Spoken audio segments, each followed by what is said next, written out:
Welcome back, gentlemen, to the shop on a very cold, chilly day. It is 28 degrees outside. It is crystal clear. I've got some high production here for you. I even have Fuji Cam back up. We'll click over here and you can see for, oh goodness, where'd she go? Fuji Cam is not up. Fuji Cam was up. Nothing but the best production here.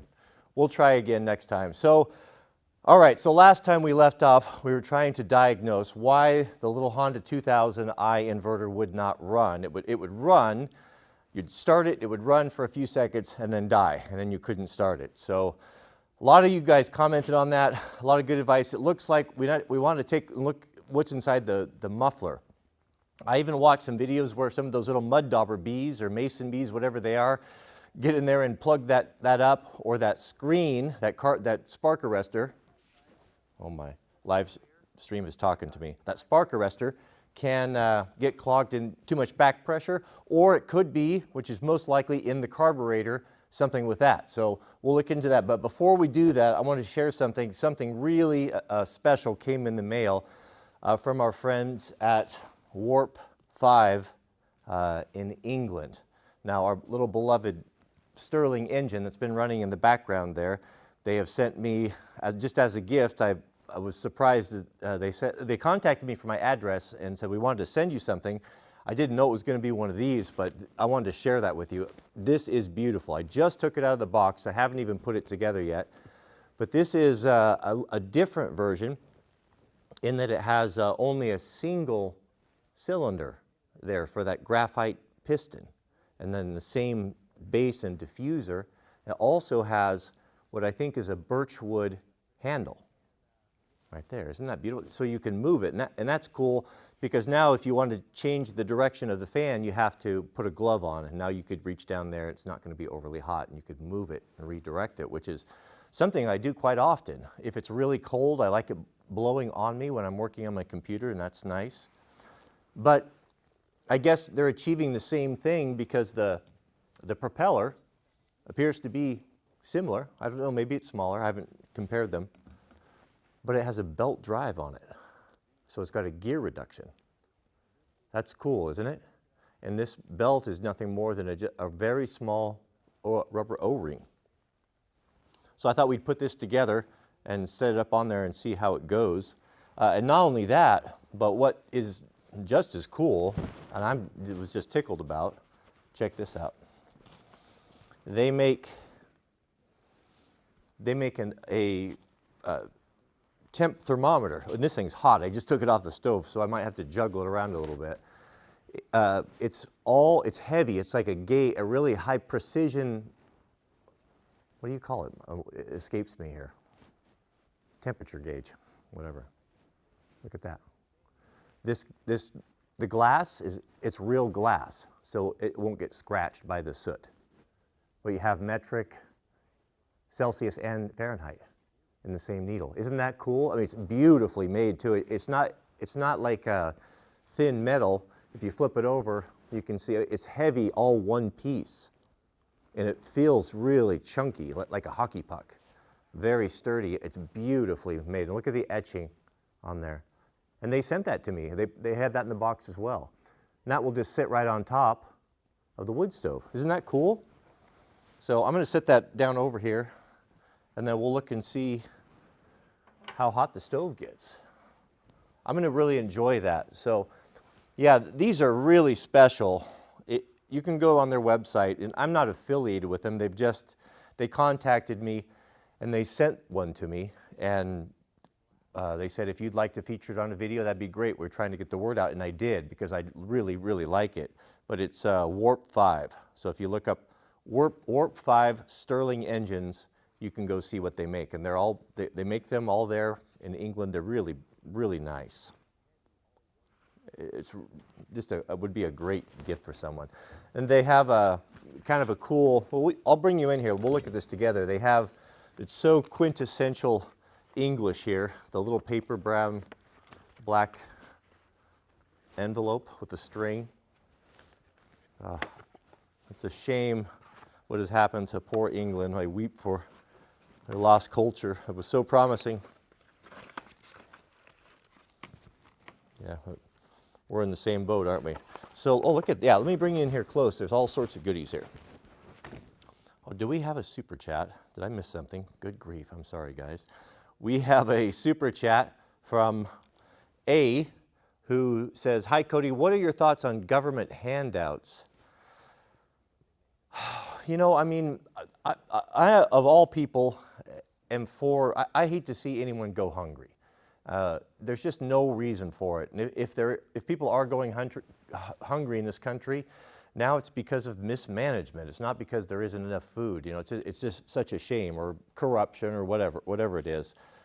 With that being said, you know, if we look to the Bible for our guide, or God's Word, you know, the standard of the day, how the welfare system was back in the day of the early Jews, was that if you had a field and it was square or rectangle, you were commanded not to leave the corners, not to cut all the corners, and that was, there were little sections of each field that everyone was commanded to leave it there, and they could harvest all the other stuff. And the reason for that was for the that was left set aside for the gleaning of the poor or the widows or the indigent, people who had fallen on hard times, so that there was always food for them. But the catch was they had to go out and get it. The men were not going to put it and thresh it, you know, have it there in bags for them to take, you know, like an EBT card or something.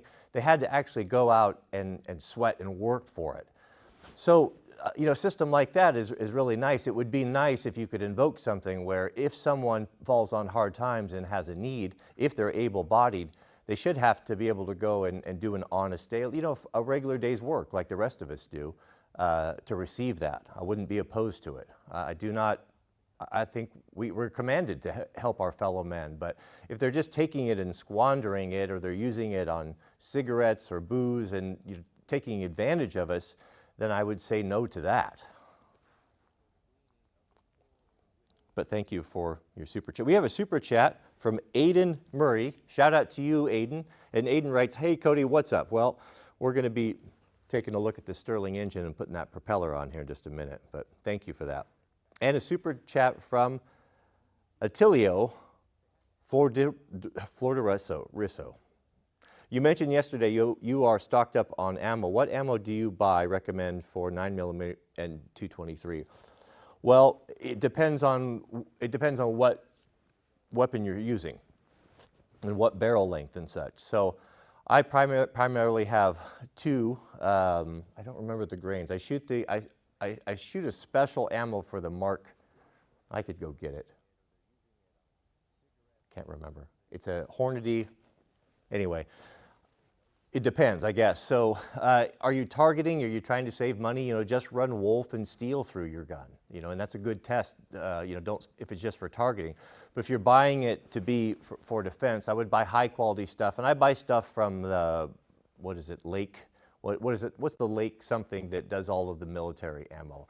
And I bought that by bulk. It's high quality, military grade ammo that lines up with all my BDCs. So if you're using like a ACOG with a BDC or any type of optic like that that is kind of scaled for that 14.5 barrel and a particular grain, you'd want to look at that. So those, I didn't realize how important this was until I started getting into precision shooting, the ammunition choices and the grain selections.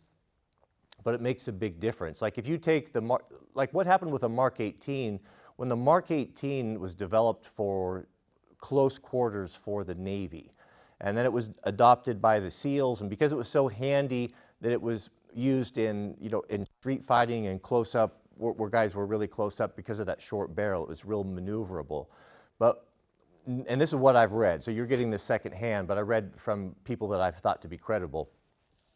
And well, they were fine with bad guys. It was penetrating, but it wasn't doing a lot of damage, and guys were still stating they were fighting back even after being shot multiple times. So they got to somehow messing around with the precision rifle that who was it? Stoner built. That is it. The Mark 12 they had a special ammunition that was developed for that, and they started using it and found out that that was really deadly in that Mark 18. So when I was doing that research and building that rifle, I sourced ammo for that specific platform, and then for my 14.5 and 16s, just that standard military grade stuff. So I'm not the expert on that. I just was trying to make a good decision before I bought, and that was kind of what I went with. Something that was military grade and consistent. You know, I have a whole bunch of it and it's all the same. I don't have a bunch of stuff mixed up. All right, we have a super chat. Goodness, for $20 from our friend Kevin. Shout out to you, Kevin. And Kevin writes, Cody, in a small engine tech in Quebec, the low oil is going to shut off spark. If you don't have fuel to the carb, it could be the other things. Tank fuel filter or fuel pump. Ultrasonic carb cleaner is the best way, God bless. Yeah, that's what I was thinking. I think what we'll check is the fuel filter. So I watched a video on it this morning. Looks like we have to pull the front of that off to access that. And some guys were even taking and eliminating it, bypassing it, and just putting an inline over here on the other side. So we'll have to look at that. But thank you, Kevin. Goodness, that was very generous of you.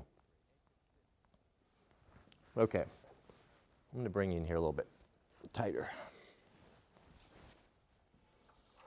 You're going to want to see this little engine. We'll put that propeller on. Yeah, isn't that something right there? Goodness, that is beautiful.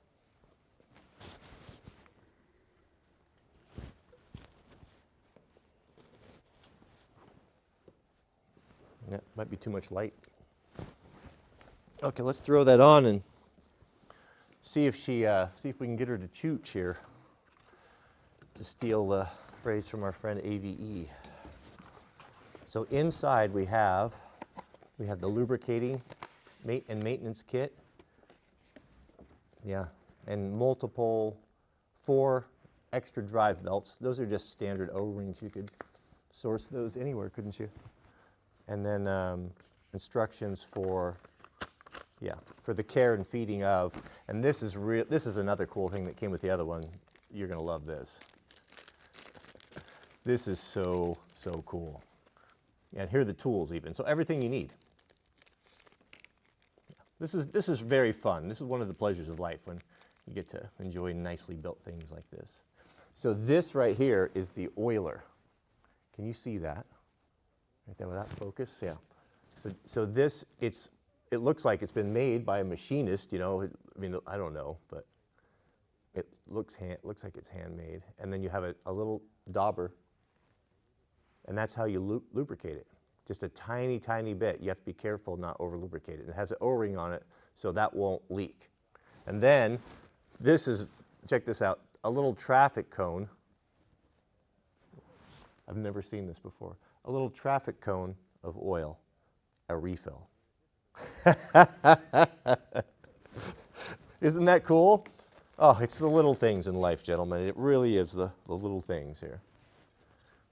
Okay, so we will have to torque these head bolts too after a time. I have to go in and remember or read what that was. So this is a brass shaft, and we'll slide that on there. And we have a little stainless steel grub screw here. Get my sausage finger out of the way there. The grub screw will just seat down on that brass shaft. Now this is interesting. We're going to have a gear reduction. It's interesting to see how the speed varies. I think I might even have the instrument to measure RPMs digitally with a laser. We could even count. If I still have that, that would be cool, wouldn't it? Am I in contact with that yet? Be careful, those little grub screws. I guess I'll just see if it, yeah, I might be over tightening it there. That's plastic, a high heat plastic on there. Better pay attention to what I'm doing here. Okay, so it's loose there.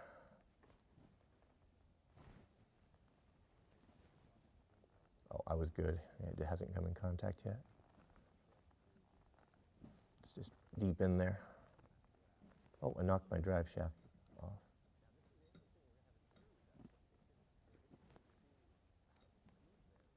There it is. Oh, I felt it in contact. Okay, I just didn't run it and seat it. So these little pulleys have tiny grooves cut in them.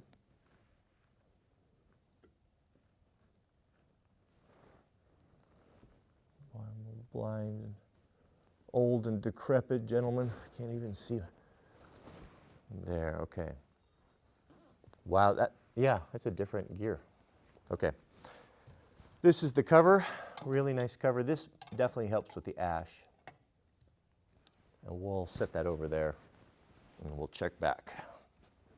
Once it gets good, remind me, please, to set that back or start it spinning. And we can get this generator going. Goodness.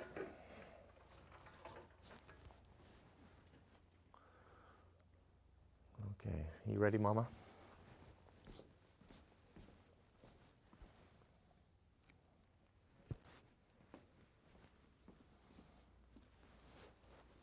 Oh, it's going to be great to have two. There's room for, there's probably room for 5. if a guy wanted to, it'd be all the same to the stove. It wouldn't know any different, would it? I better put this stuff away here before I lose it. But thank you, Kevin, for that super chat. Yeah, I'm going to follow your instructions here. We're on the same page here. Do we start with the fuel? Gentlemen, should we start with the fuel, or do we need to start with the, that is too high, the exhaust? What do you think? Fuel or exhaust? Carburetor? Man, I'm really keen to look at that fuel line, or that fuel filter, to be honest. It's very suspicious that one time I loaned it out, it comes back not running. Did they use the fuel that I gave them? I don't know.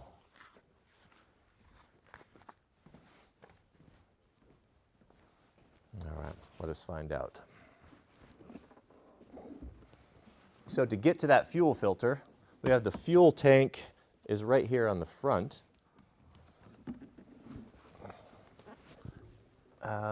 We need to take off this front cover, so we just have a few Phillips screws.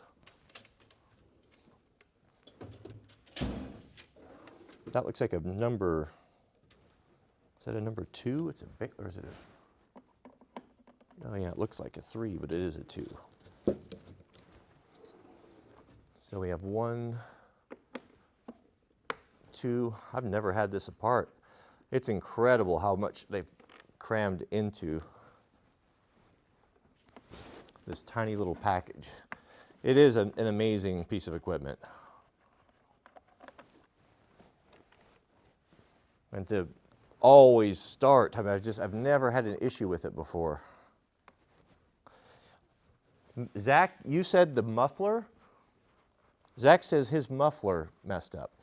Okay, we'll do that. We'll do the obvious, Occam's razor, right? We'll check the filter, and then we'll check the muffler and see if it's all carboned up. There's a spark arrestor in there. So what can happen with engines, and what the Forest Service is always worried about, is carbon can build up on the exhaust system, and as it gets hot, it can blow out chunks, little flaming chunks, and they start fires in the grass. Dirt bikes, that's even gas engines. When we're on wildland fires that have a lot of grass and conditions are really dry, they won't even allow a Type 6 engine like I'm always on to even be out there. Only diesels, because the diesel exhaust runs so much cooler.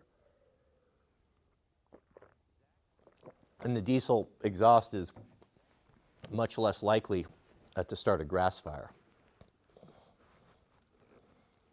Oil light, yeah. I watched a video of a guy that was really checked out on the electrical side, and he showed how to test that oil meter through doing like a continuity check. The right tool for the right job, that's what Snap-on says, right? Why struggle? Take a moment and grab the, I can't find it, grab the tool that makes your job easier.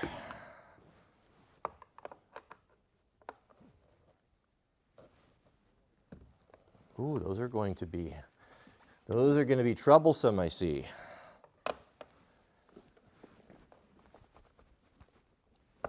That's the snap-on difference right there. You imagine stripping that with a cheapo screwdriver?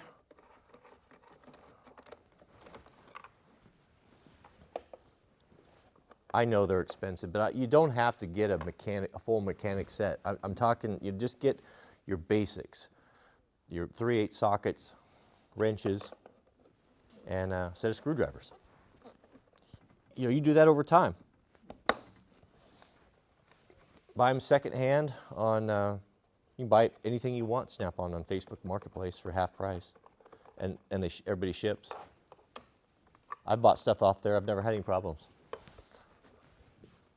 Okay, let's see if we can get, I'm trying to get in the habit of putting tools away back in their place rather than having them build up on the work area. I tend to think it's handier to have, leave it out when you're, okay, I'm going to grab that 10 millimeter again. Sometimes it is, but it gets to the point where now things are falling off and you can't, you're searching. I wonder if it's just better and more efficient just to put it back and just pull it out as you need it. I see a perfect example of a great use for my panel tool. And always check your length on your screws, gentlemen, on these things, and make a note and remember, which ones were which I should have kept them better, but some of these are screws and some of them are bolts.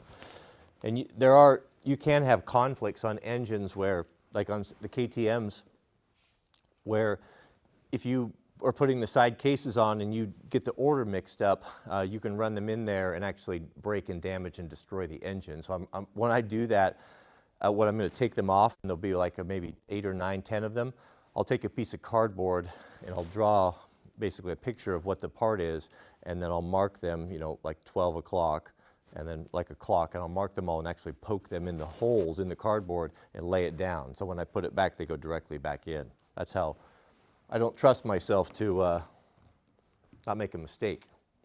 We have a super chat from our friend, South Coast Fabrication and Outdoors, shout out to you, who says, cheers from the South Coast. Well, cheers to you, and thank you for your generosity. Get my favorite tool, the old panel tool. I had a guy who worked for me, his name was Tom, when we were dismantling Jeeps, and his full-time job was just taking Jeep Wrangler TJs apart. And his first day at work, and I had done it myself for years, his first day at work, I gave him one of these. I said, Tom, put this in your side pocket. He wore Carhartts with a side pocket. Put this in your side pocket, and you'll thank me later. Well, we worked together for a long time, and when we moved, it was just too far for him to drive. He told me that that last day that he had bought his own and had been recommending them to his friends. So, if you like to take stuff apart. So there's a rubber boot here.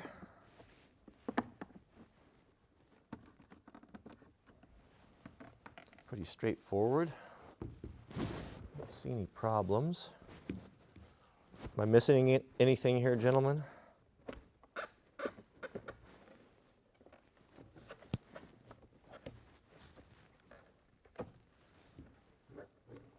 Oh boy, there's a lot of corrosion. This thing has been rode hard. Oh, there's a weather seal in this too. Take note of that, gentlemen. There's a rubber hole. Actually a hole. That whole thing's weather sealed with a big old O-ring.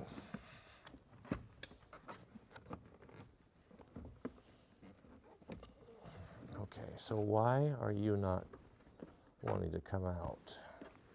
Oh, here we go. Slow down here. You guys want to come in closer? You let me know. You want to come in closer, or are you happy where you're at?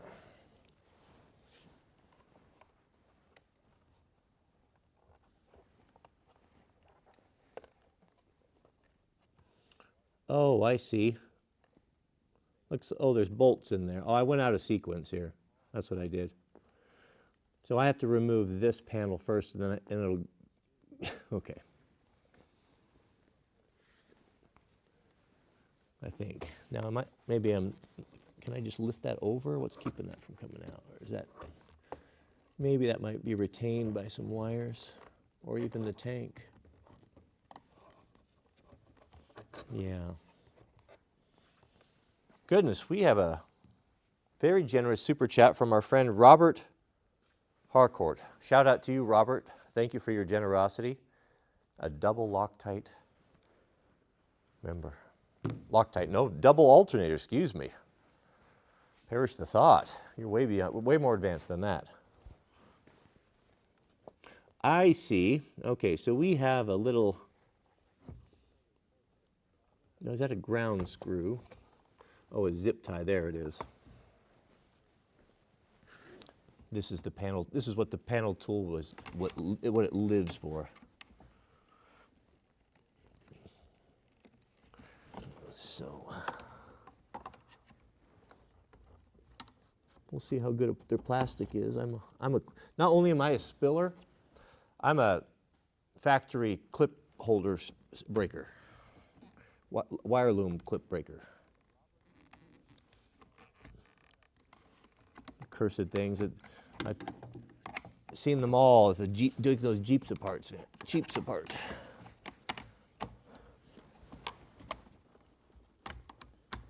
If I can get my claws on it there, I'll pop that off.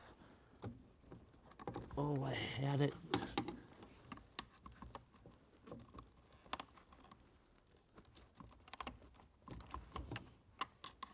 Well, I'm just going to pull it right up by its feathers backwards there.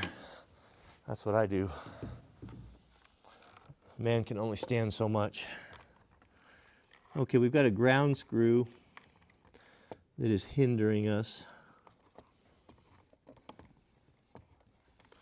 Goodness, all this, can we not get to that fuel line from here?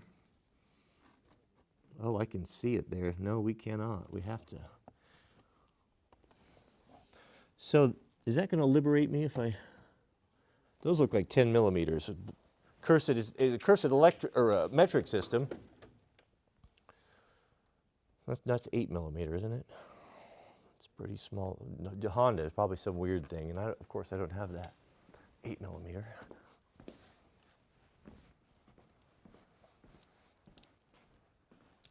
This little, that Motion Pro or Pro Motion, this little tool. Goodness, it's one of my favorite tools, especially if you work on something that has the 6, 8, 10. Look at that, of course. They got to be Honda. You're going to tell me they used a 7 millimeter? Would they do that? No. Well, we have a mystery here. Unless my sockets are messed up. That's a 10. This is an 8. Should be an 8. Yeah, that's it. My fault. 8 millimeter. You know, it's not my fault. The metric system is so darn complicated. I mean, who can understand it?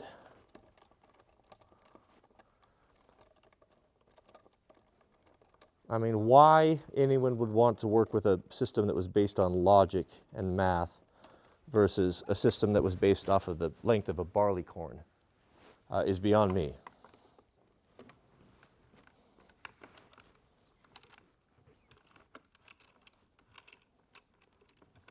Oh yeah, Facky, Mama Kitty, I think she hunts all night. So we have one more ground screw here. So the ground screw, gentlemen, don't let me forget, here goes on the right-hand side on the bottom. We have to put that back, that green one right there, don't forget. And then we have one more here, and that maybe this will separate.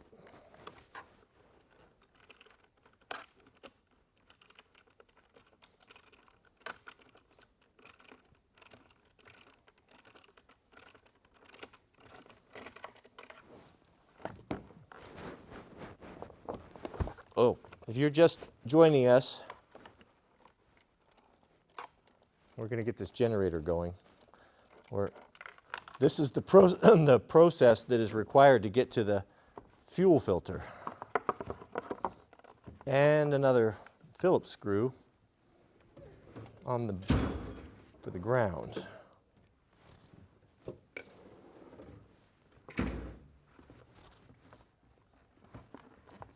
That's gonna, they didn't give you much lead there, did they?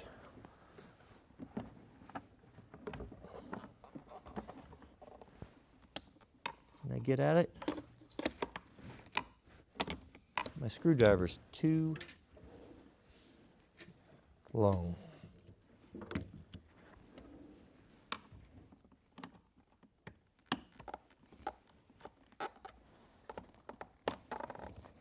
This has never been apart. Oh, it's a nice solid brass screw though. Now you'd expect nothing less from our Honda friends at Honda. They were doing so good till they didn't warranty my poor Pioneer cam going flat. I guess we all make mistakes. Okay, goodness. The labors of Hercules to get that fuel filter. We have and now it's full of fuel, I'll bet. So that is going to want to run all over my toolbox. I didn't think that one out, did I? So the fuel filter is inside of that, eh? Is that what I hear? Oh, I see. Also, I didn't realize that this turns the fuel off. That off and on is also controls, shuts off the fuel. Okay.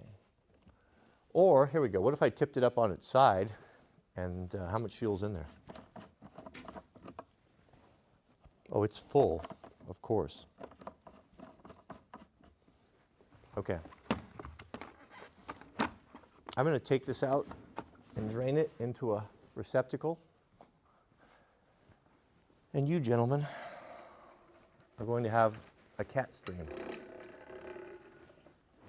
There, what do you think of that?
We are back, gentlemen.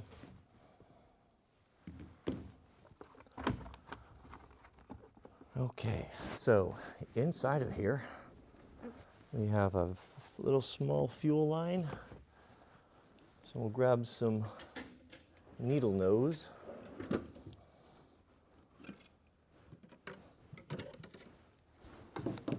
And pop that little guy right off of there.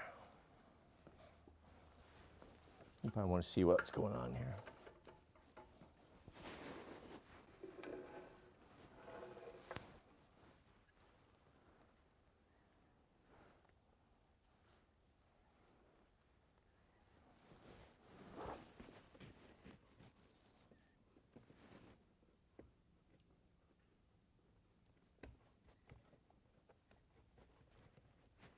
Panel tool to the rescue again. Always be careful with these little molded tabs on these fuel tanks. There's going to be some residual fuel in there. Boy, I wish I had a little cap. I have those little rubber plugs in my granddad's stuff. It'd be perfect for that, wouldn't it? But I think the filter's up inside there though, so we can just tip it up. Little fuel we're used to spilling. Oh, I see it right there. Look at that. And it looks very dirty. What my old eyes can see. Oh, interesting. Ooh, that looks hideous. Can someone look up and can you use carburetor cleaner? Oh goodness, look at that. Look at that's some bad fuel in there. It looks like mud. Can you see that? Wow, I can't believe that. That's got bad fuel. It looks like someone put dirt in the tank. I wonder if it was industrial sabotage. Does that not look like, no, sawdust maybe?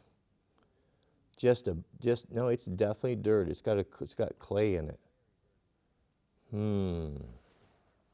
That's very mysterious. What if we got a little, why don't I go grab well, I guess the fuel was drained out, but it went into the old barrel, you know, the waste barrel, so I can't look and see what it was. You suppose what if we sloshed a little? What if we sloshed a little into a container? If we tipped it, is there anything left? How about I dump it right on my phone? Or we could just put a little bit in there until it came out, right? Add a little fuel.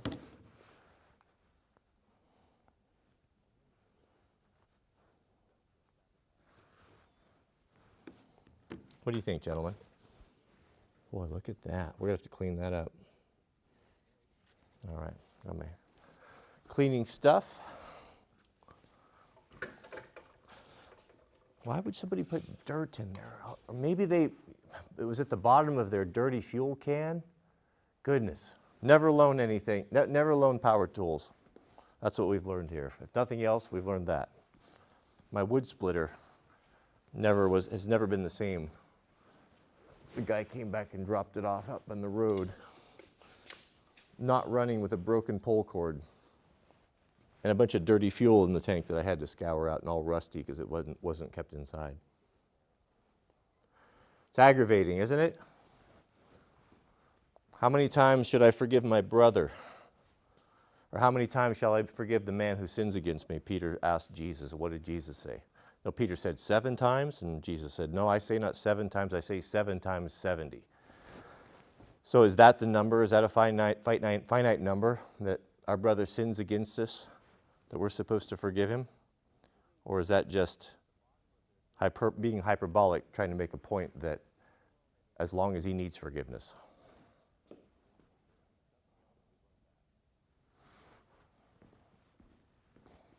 But I can't give that forgiveness because I'm not Jesus.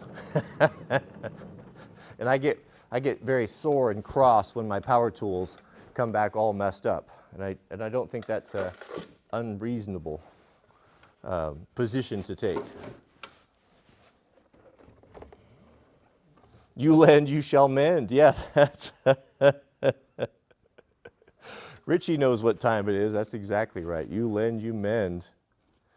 You know, for those of you who weren't taught right, and I'm fortunate because I was taught right, but my dad and my granddad always taught me when you borrow something from a man, you bring it back in better condition or bring it with a gift. Give him some added benefit of some sort.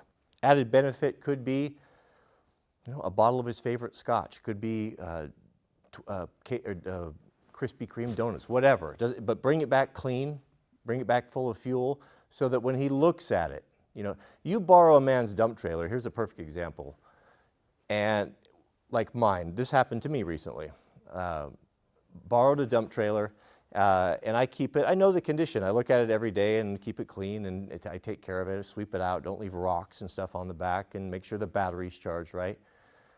That's what I'm used to looking at it. Well, he takes it for one day, you know, and then brings it back and it's got dirt in the corners. And, you know, it's just minor little things, but every time I look at it and, you know, where, you know, kind of rubbed up and rubs, you know, scraped up the side a little bit. And every time I look at it, that's just a reminder of that guy asked to borrow my piece of equipment and brought it back worse. I'm worse for wear. He's put wear on the tires. He's put just wear and tear on it in general. I've received no benefit. You know, and it puts a craw in a guy, or you get stuck in your craw and you don't like it and you start to resent that man. So it's really important if you want to maintain friendships to make sure you don't take advantage of folks, because you got to respect a man's time. You disrespect a man when you disrespect his time by showing up late or you know, just not reciprocating. You know how it is.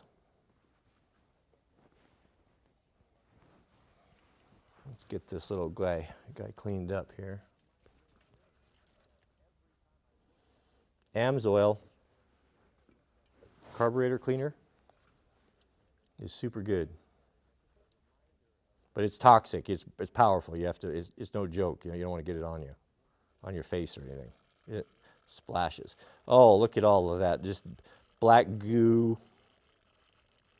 Oh goodness. It makes you wonder what's in the carburetor float bowl.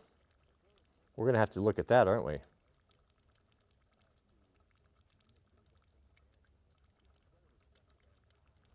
Well, it's looking better anyway. We'll squirt a little there on the inside.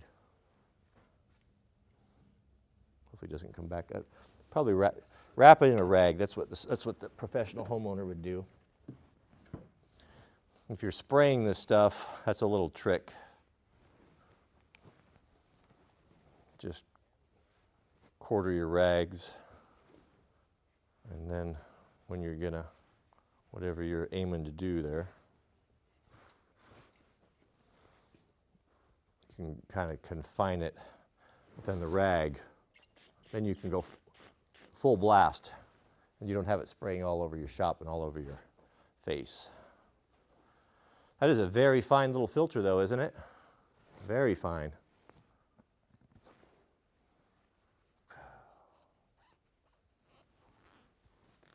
A contaminated fuel system is that's a bad, some cases you almost have to just scrap it all and start over, at least pull it all apart and go through the tank and all of that. I'm concerned. Can we get that float bowl off on that carburetor? What's involved with that? Honda is usually, oh yeah, we have a bolt, that's just a 10 millimeter on there.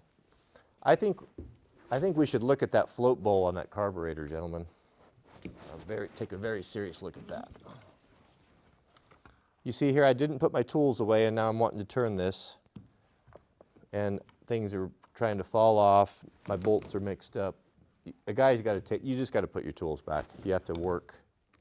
That's the only way to work efficiently.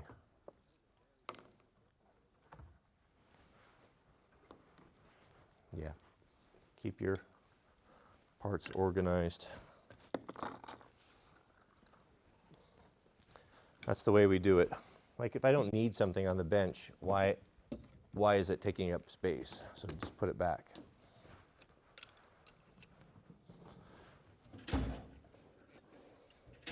Learn your drawers too. There we go.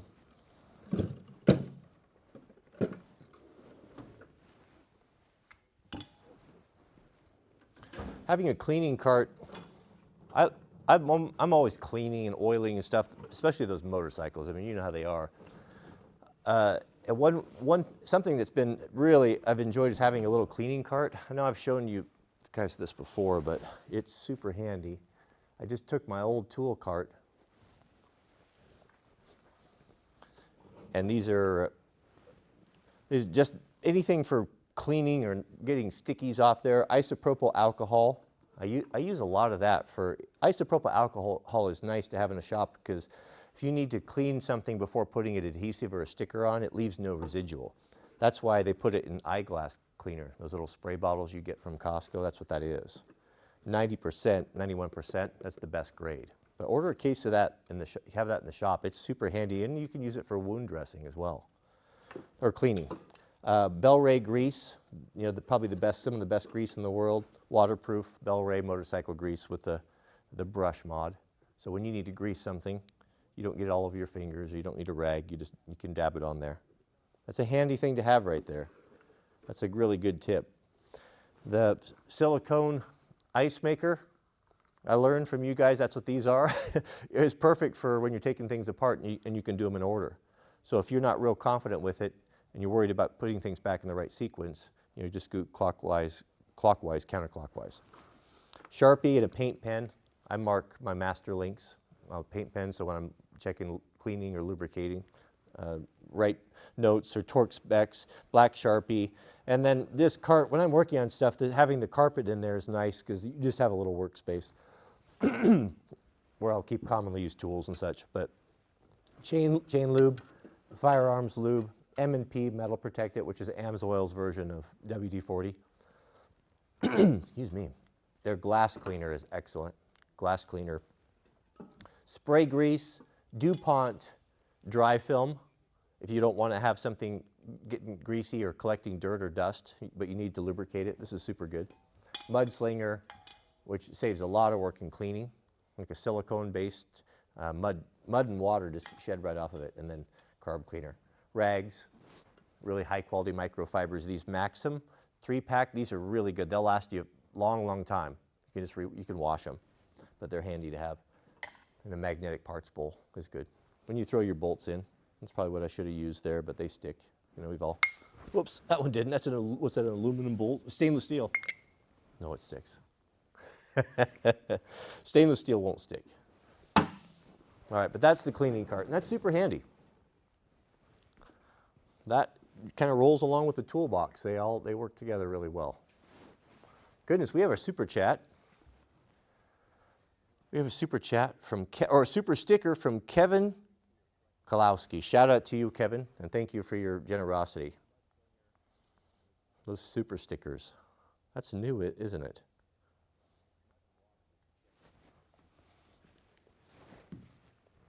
Okay. Fuel filter.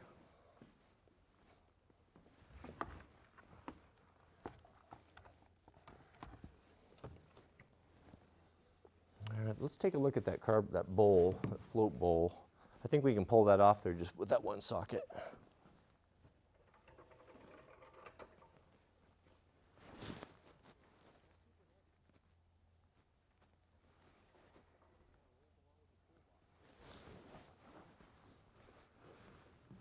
We have a super chat from our friend Jason Barr.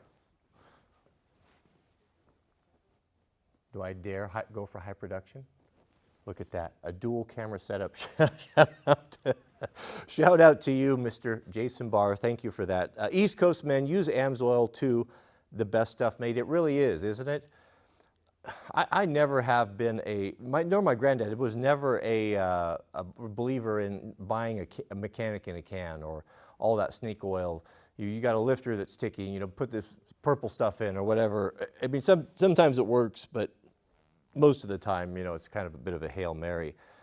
And so when you hear about things being better, then you look at the price and you're wondering, oh, it's hard to quantify it. You know, like here I got a brand new truck and I used, you know, the stuff that Napa gave me, the Napa brand, and it works fine, but then you're telling me Amsoil and, you know, it doesn't really feel that much different, you know, but is there a difference? And you know, I started to see it with things that were really being used hard. like the clutches on the KTMs. And that's where it really came through for me when I saw that it was superior there. And then started using their stuff, their cleaning stuff. Their cleaning stuff and their spray greases, just the little attention to detail, just a little thing like having rubber keepers, little silicone keepers that keep your spray tubes on there. You know, these are always getting knocked off. You always have them all over your shop floor, and you're wondering where do they go and and they're not all the same size, it seems to me anyway. But if it falls off, you know, it's always retained there or you don't want it. So those little things, and then everything being USA made, and their shipping is super fast. And I like the website. You can go there, and if you have multiple vehicles or multiple pieces of power equipment, you can start a garage, and it's good. So you can go there and try it. Try some of that Mudslinger. If you like everything to look, if you have a motorcycle or anything, skis, whatever, anything that you want to look shiny and to really sparkle and look nice, this stuff here, I put it on. So I just fog the whole bike with it, and then I wipe it down with a microfiber, and it leaves a nice matte finish. It's not shiny and glossy and fake looking, and it's not sticky, so it doesn't collect dirt. It just looks good. When people comment on it, like when you do that and wipe it down, every time when I unload my bike, people are like, dang, man, that bike looks sharp, looks good. What is it? It's just the right amount of luster. They've got it right, but it's a good product. Also, once you cover your bike, fog your bike with that, or whatever you're doing that's getting dirty, even if you're like an off-roader, put it up inside of your wheel wells. When you go to wash it, that dirt doesn't adhere to it near as good, or much easier to wash. We have a super chat from our friend Back Creek Homestead. Shout out to you, Back Creek. A super sticker and a super chat from Mr. Kevin Kalowski, who's asking, how's the new fan working? Shall we go check? I'll bet we've got some heat in it. Let's do that. Thank you for the reminder here. Can I zoom you in over here? Let's give it a spin. Look at that. Nothing but the best production around here. Go ahead and click that thumbs up, gentlemen. And this is the new Stirling. It's maiden voyage here. It sits much lower on the, oh, that's cool. The belt drive is a whole nother level, isn't it? It's very smooth too. I wonder which one's turning faster. Maybe you guys with the frame rate I have set can see a difference. I don't know. Isn't that neat? Man, that is cool. Yeah, you guys should go check out their site, and I hope they're watching. That's super cool. That was very generous of you. We'll enjoy that. That's pretty neat. Now it's like I feel like my wood stove is going to turn into a P-38 Lightning, or a Thunderbolt, or whatever it was. P-30 Lightning, was it? I forget. My granddad was into those old warbirds. I grew up, he'd talk about them because he was in the Air Corps, so he was around them a lot. I think when he was in Egypt or Africa or wherever. Was it the same thing? I was told that was the same thing. But I'm an American. I don't know any geography. You know, when you're at the center of the world, you can't be bothered, right? That was supposed to be funny. Okay, yeah, if we pull this one bolt out, I want to see what's inside this float bowl. It should pop right off. Boy, this is compact, man. The engineering on this is very impressive. Got a little fuel spillage, which only makes me feel at home. Are any of you spillers? Like whatever you touch, a gas can or anything, there's always going to be it'll be either on you or all over the floor? Or is that something is that just my personal cross to bear?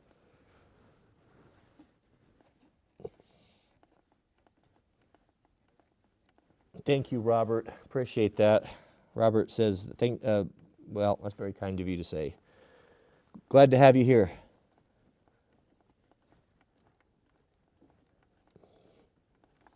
Okay, we got the bolt out.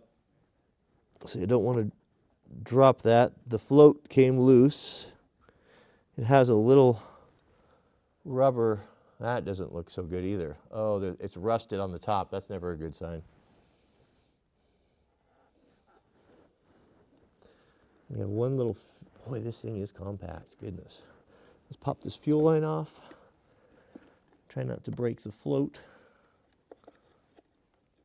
I don't even know if you can get this out. I might be barking up the wrong tree here. Does anyone know, can you remove the float bowl without taking the carburetor loose? I just want to peek inside. It doesn't seem to want to come out. Yeah, the wood stove. We're going to name it the P38. It's going to be the P38 wood stove now, from now on, with the dual propellers. But they're not counter-rotating, so it's not a true P38. Can anyone, are there any smarties out there? Does anyone know why? I got it, gentlemen. Why the propellers on a P38 Lightning counter-rotate? Let's see who's smart. Oh, goodness. Well, look at that. You're not going to believe it.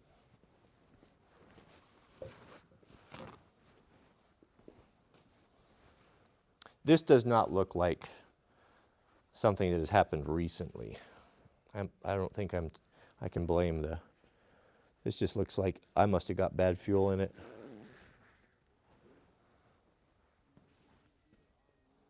What do you think?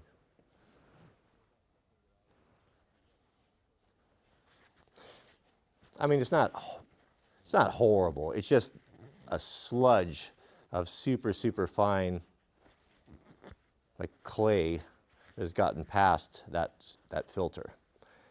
Yeah, oh, look, there we go. So this is there's a needle valve right here. That thing is all full of dirt. I'm surprised it ran at all. That's why it was hard starting.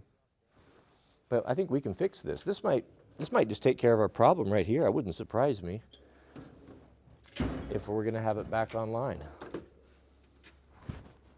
There's a rarely used screwdriver. You don't get to that one very often.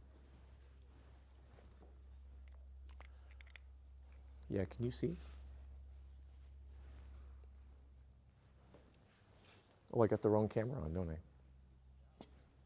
Nothing but the best production around here. I'm over there talking to the other camera. Here we go. So right there, so that is there's a little jet there, it looks, a little seated little point there for the needle, what is it, they call it the needle valve. So if we take this out, we can clean this all out and put it back in, put some clean fuel in there. But what's in the tank? We're taking the tank out, that's going to be next level. Look at all of that, those goopers in there. Well, let's spray those out.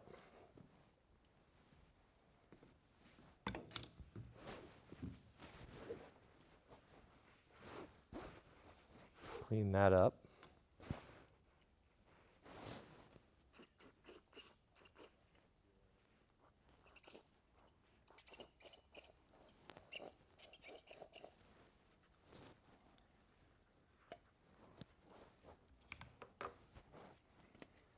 I don't see any varnish. No varnish. I only use non-ethanol fuel, so when I wipe this that clay out of there, you still see the factory shine on the coatings.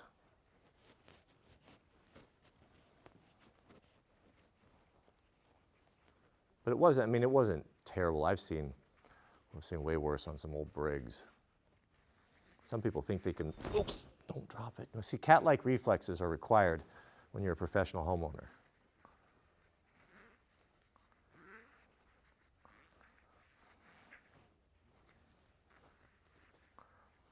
I really messed up my hands on that enduro ride. My hands are still tingly.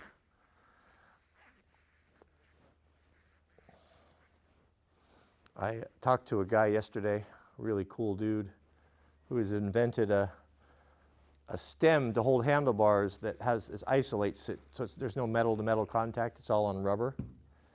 And it was a really interesting dude, and came from a background of just an enthusiast, was a construction guy and had a construction company, but liked to ride and was having trouble with his hands like I was, and he invented this product which has turned into, a big company that he does full time now. But he must have gave me an hour of his time and taught me so much just about how to set bikes up and what they've learned over the years. It was just invaluable. And I bought the parts from him. So those are going to be coming. So those are going to be cool. So that looks better, gentlemen. So here we have the needle valve. Let's see if we can give you autofocus autofocus is challenging, but this is the best autofocus that is currently available in the world right now. So this should be good. This is the R5. But there's the jet. Is that the right terminology? And that screws in here. Small engines are quite enjoyable to work on. The scale is so small and you don't need a lot of big tools. They're relatively simple. And it's quite an accomplishment to take something that wasn't running and get it going again. That's kind of the pride of a man, isn't it, to be able to fix things and keep our world going. That looks a lot better. A lot better. Okay. So where are we? What did I do with that filter? Here we go. So we got the filter cleaned up. Did I show that to you? Did I give you a good picture of that? So here's that filter. So there is an inline filter that was all completely gubbed up, but now it's clean. I'm reluctant to bypass. I'm not going to bypass it. I'd rather just leave it. I don't think it needs replaced. But so we have that.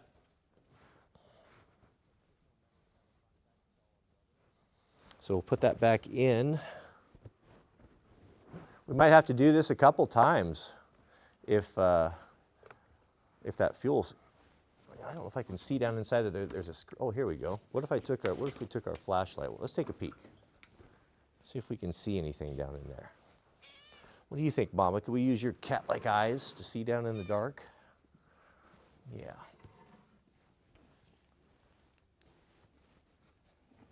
Okay. Oh, I can see the bottom of the tank. And there's just a little bit of water. But otherwise clean. Tiny, tiny bit of water. So we could pour a little bit of alcohol in there. And the alcohol will bond with the water and run it, and then burn and run through the system.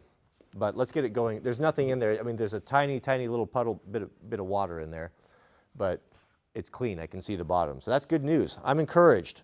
Okay, I've got a pep back in my step here now. We're not just wasting time. We'll put this filter back in. See if the ye old Honda will pull through. Don't be like me. Take care of your fuel system. I didn't even know there was a fuel filter in that thing.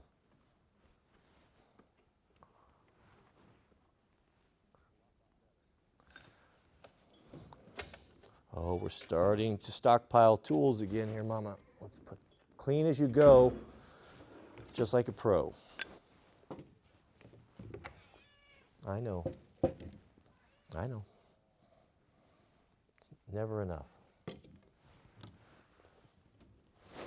We're definitely done with this one here. Okay, so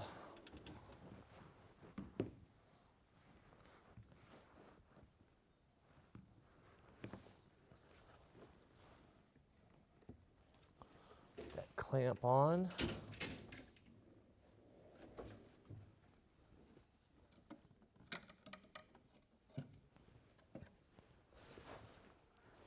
Hi there, Mama. I know.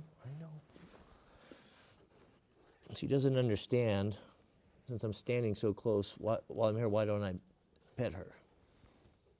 Well, we had a standoff last night when I tried to take her blanket. I was going to go wash it, and she was not having that. She fought me off, tooth and claw. She's just coming off the weekend where I didn't have a fire in here for 2 days, and it was down to 10 degrees, and she wasn't about not having that blanket. Poor thing. Okay, is there anything else we need to do? We've got that filter back in. We've got the clamps back on. We can put the float bowl back on and put that 10mm bolt back in, and then we can button it up and we can give her a go. Now I flipped this thing upside down when I was, how's that look too? I flipped this thing upside down when I was pouring that fuel into the waste oil. Is that going to mess up my, did I mess up my, or get oil up in anywhere I shouldn't have? Okay, so don't let me forget to put that hose in there. Ain't got no gas in it. Yeah, ain't got no gas in it. Yeah, let's put some gas in it before we do that. That's going to be a tricky one to get in there. So if I rotate it with my finger, I'm going to reuse that washer because I don't have another one. I don't have anything to replace it with, so.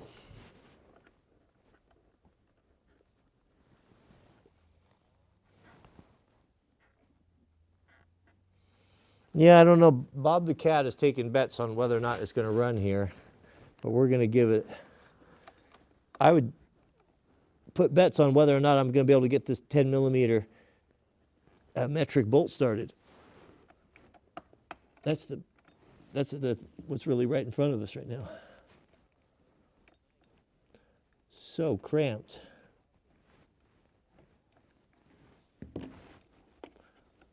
Oh, I just can't get two fingers on it.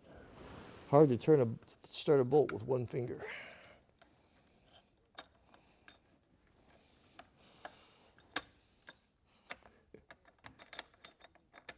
Come on now. These are the times that try men's souls.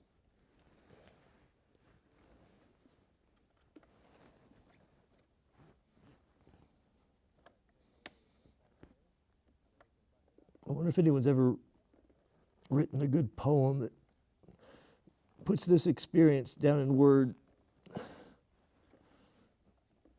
When you're standing on your head, trying to get a bolt started and your fingers are cold. Oh, we got it, gentlemen. We got it. We'll replace the air filter and the oil, but we'll check to see if it starts first before we fool around with that nonsense. Don't over torque. Remember, these are little tiny bolts, oftentimes going into aluminum threads. If it's not tight enough, it'll start leaking, you'll know. All right, put this fuel line back on. Now that's clean. Here's our choke assembly.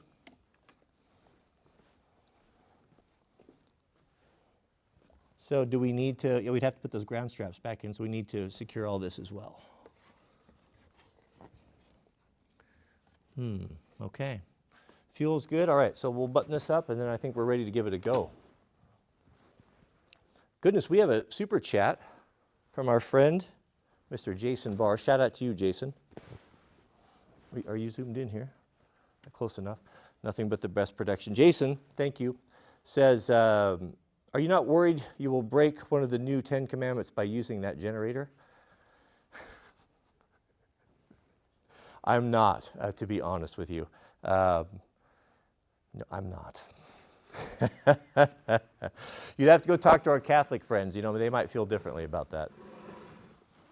But it'd be hard to be Catholic about now, wouldn't it? Or harder. Okay. So we've got 3 bolts. Let's turn this around so we can all, you know, company loves misery. Misery loves company. Misery loves company. And so we're going to be miserable together trying to get this front cover back on, aren't we? All right, I'm going to be accepting any advice. And don't let me forget anything. So we've got those ground straps on the right side. I remember that. It's hard to remember bolts and how to focus on what you're doing when you're live streaming, which is, I'm convinced, the hardest job in the world.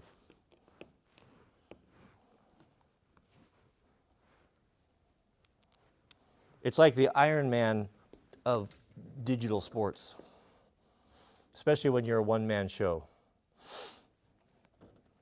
Okay, so that's that. Yeah, I probably don't need this. So we need a number 2 Phillips. And then these Phillips here, and these are all, and then what size was that? It was 8 millimeter, wasn't it? Are you guys betting against me on the fact that whether or not this thing's going to run?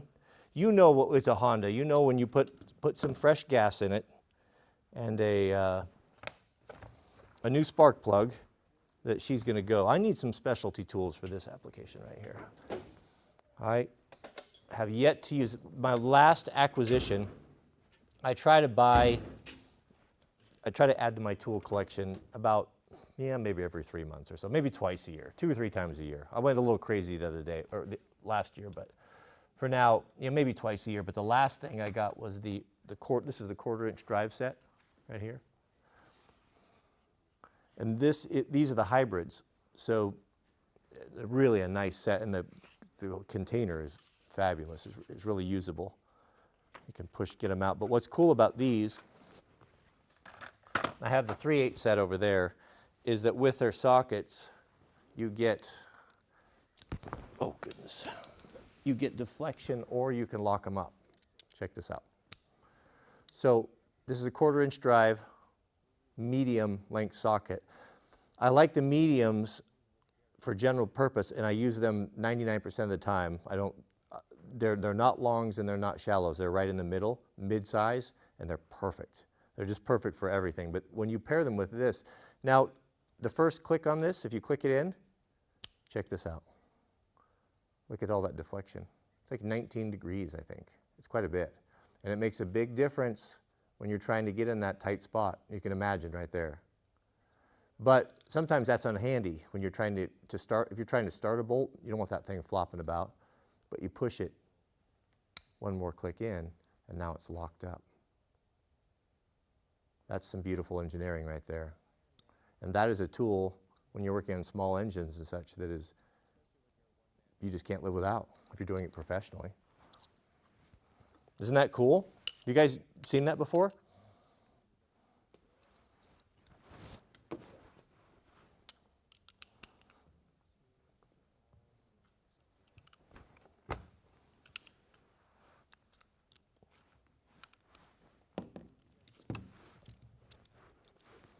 Uh-oh, am I missing something? Don't bother bolting it up, just try it now. You're probably right, but I have to get to the ground straps, or I would absolutely do that. Oh, it's only 3, right? How hard can it be? Are those the right ones? Boy, I see. I've got to make, so that goes into that inverter thing. Simple Simon, I think. What happened, Mama? Did that flashlight fall on you?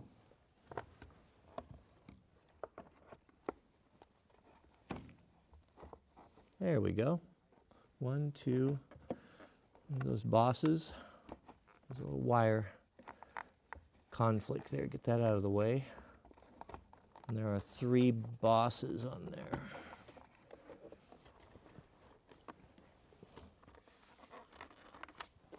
Yeah, be careful, not pinch it. It looks like it's wanting to pinch a wire right there. That needs to be up and out of the way for that boss to engage. I think I'll start one loosely that at least it'll kind of be as a guide to help me pull up the stubborn one.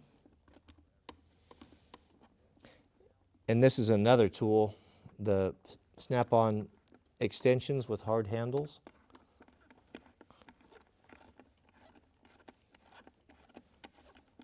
Is that pulling that boss up? Might be. Make sure I get these wires out of the way here.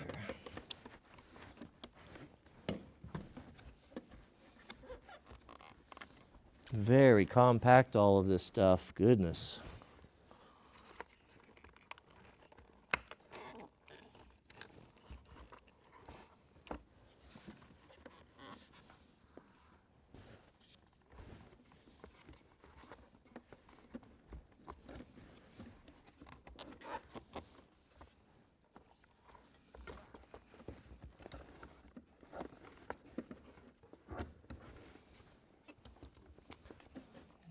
So something is hindering. Oh, I see.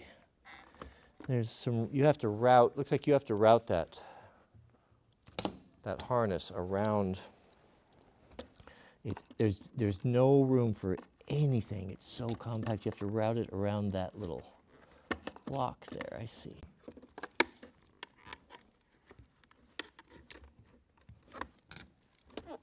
There we go. Okay. Just had the wire hanging up on me.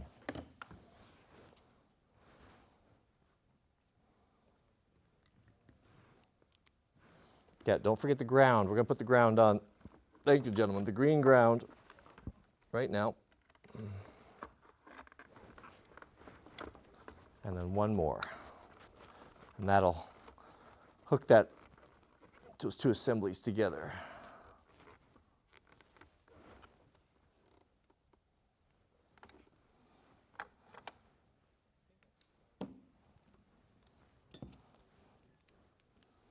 And then the control board should go right on. We've got that zip tie clip to put back on, so we don't want to forget that.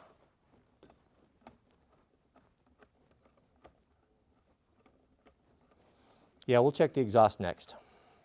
But we should see if it fires, shouldn't we? Put a little fuel in it before we check the exhaust. Okay, so we had a clip here. What was that clip about? So that clip clips on right there. So we put that on first. And then we'll be done, ready to go.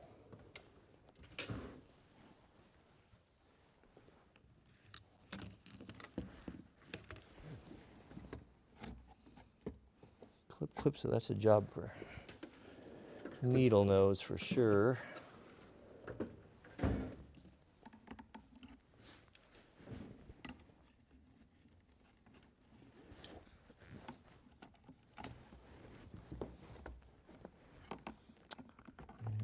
If we hold our mouth right, it should snap.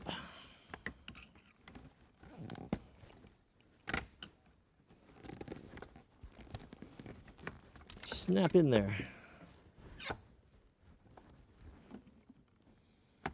But it's a mean one. Wants to fight me. I guess when you're producing millions of units or hundreds of thousands of units, if you can save 1 inch of wire at the inconvenience of the tech for the bottom line, then that's what you do. Or maybe it's just trying to achieve as much efficiency or lightness as possible. I guess it only makes sense. But they rarely consider the poor guys that have to work on them. And they give them, oftentimes, in my opinion, they give them unrealistic flat rates. So they, a lot of the mechanics, they don't get paid just by the hour. They work flat rate. There's a time given for each task, and if they don't complete it within that time frame, then it's coming out of their pocket, and that's a rough way to work, because what oftentimes that what's not taken into consideration is what if the guy someone stripped out a bolt, or some non-professional homeowner got his grubby paws on it and mucked with things, or what if there's rust all over it because you live in the godforsaken East Coast, So these things are, life's hard. We're all struggling together, aren't we? We have a super chat from Mr. Jay Harris. Shout out to you, Jay. And he writes, I'd like to suggest a series of tractor safety. These individual tools can be really dangerous to attain. Pro hose. I've seen some folks doing a lot of dangerous operations in transporting. Goodness, boy, they are. Especially, they're a lot safer now than they used to be. The old ones where you had to, you'd put it in gear, and then you actually had a foot clutch. There's so much power and torque. If you had one of those tractors, a lot of guys got killed on them.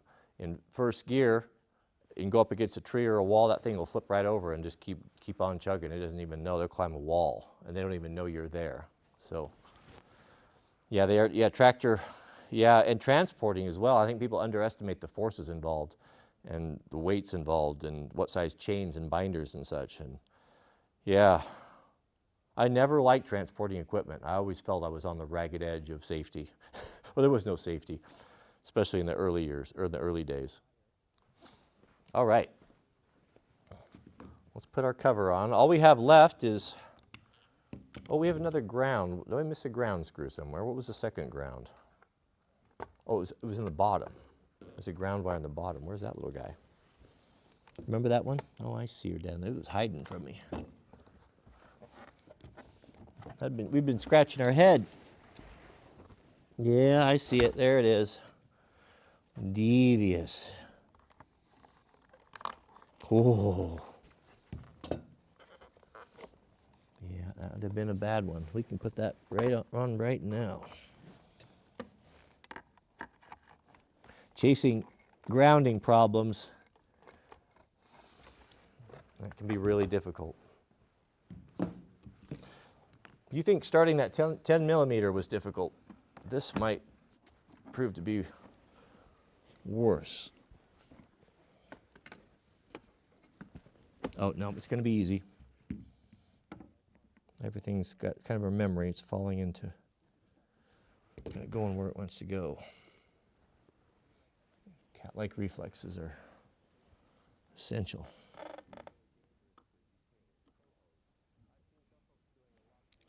Oh, the wire is so short that the screwdriver actually has to come in from below.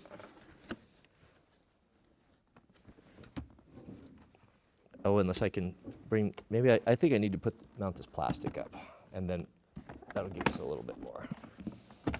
Oh, what about that O-ring? Don't forget about that. Is that in place? Yep, there's an O-ring around that whole perimeter. Boy, that's a really nice bit of work. It's really precision casting. I'll bet that's difficult. I didn't know anything about casting and plastics until I started watching AVE's channel, and I learned about the difference and how they make plastic resist heat with glass fibers. His knowledge is vast on that stuff. I don't know what he does. He must be mining or manufacturing or both. But what a skill set.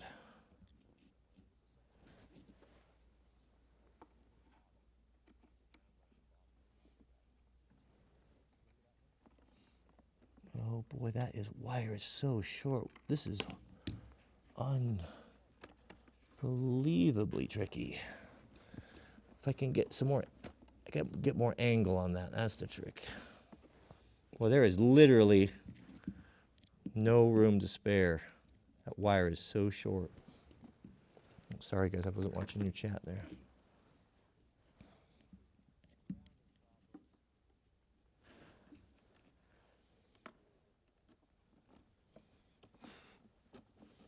Good grief. I'm gonna have to start that by hand. It's the only way. If I drop it, it'll be gone. Oh. I've heard these things were difficult to work on, but I didn't understand until now. Yeah, if we drop that screw,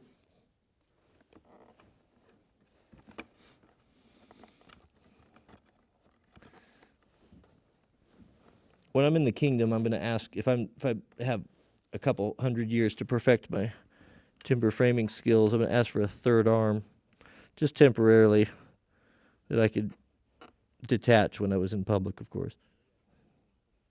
I've got it started. It's a little brass screw. It's a grounding screw. And it is so, the wire is so short. Like I can't even tighten. I think I'm going to have to pull that off the bottom. We have to slide like a long screwdriver up there. Goodness.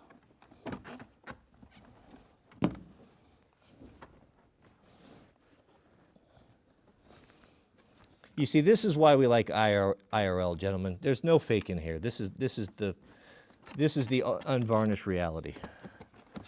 This is, you know, the good book tells us that by the sweat of our brow we'll make a living. And I tell you that we're in the weeds right now with it. And the whole thing is exacerbated, made more difficult with my failing eyesight. And then when you add the live streaming component on top of it,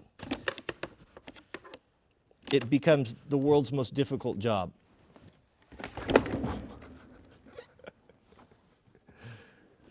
It's just one screw. It's one screw. How can I not snake the screwdriver up through there and tighten that up? It's so well fitted. It's like working on a big clock with oven mitts on. Oh, I see it. I see. So I've created a small aperture, and I'm going to snake that screwdriver up there. I got it. We're on it.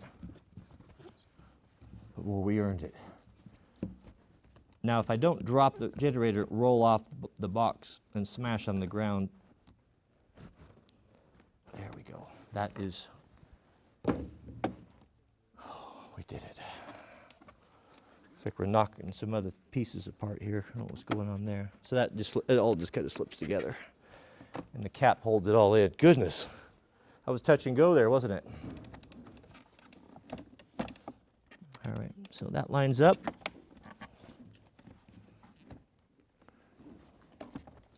Does it?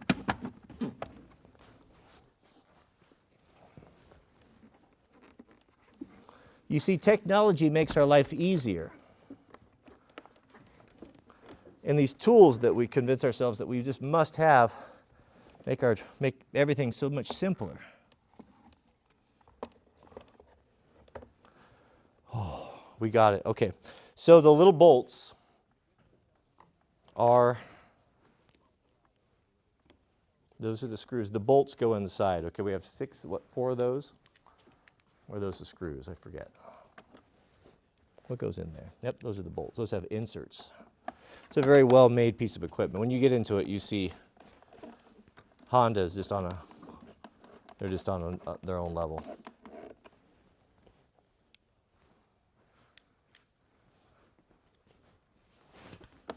I don't think that looks very good. That snaps in there. Yeah, it's all pulled in. Looks good. I think we're ready for fuel. We put a new spark plug in it yesterday.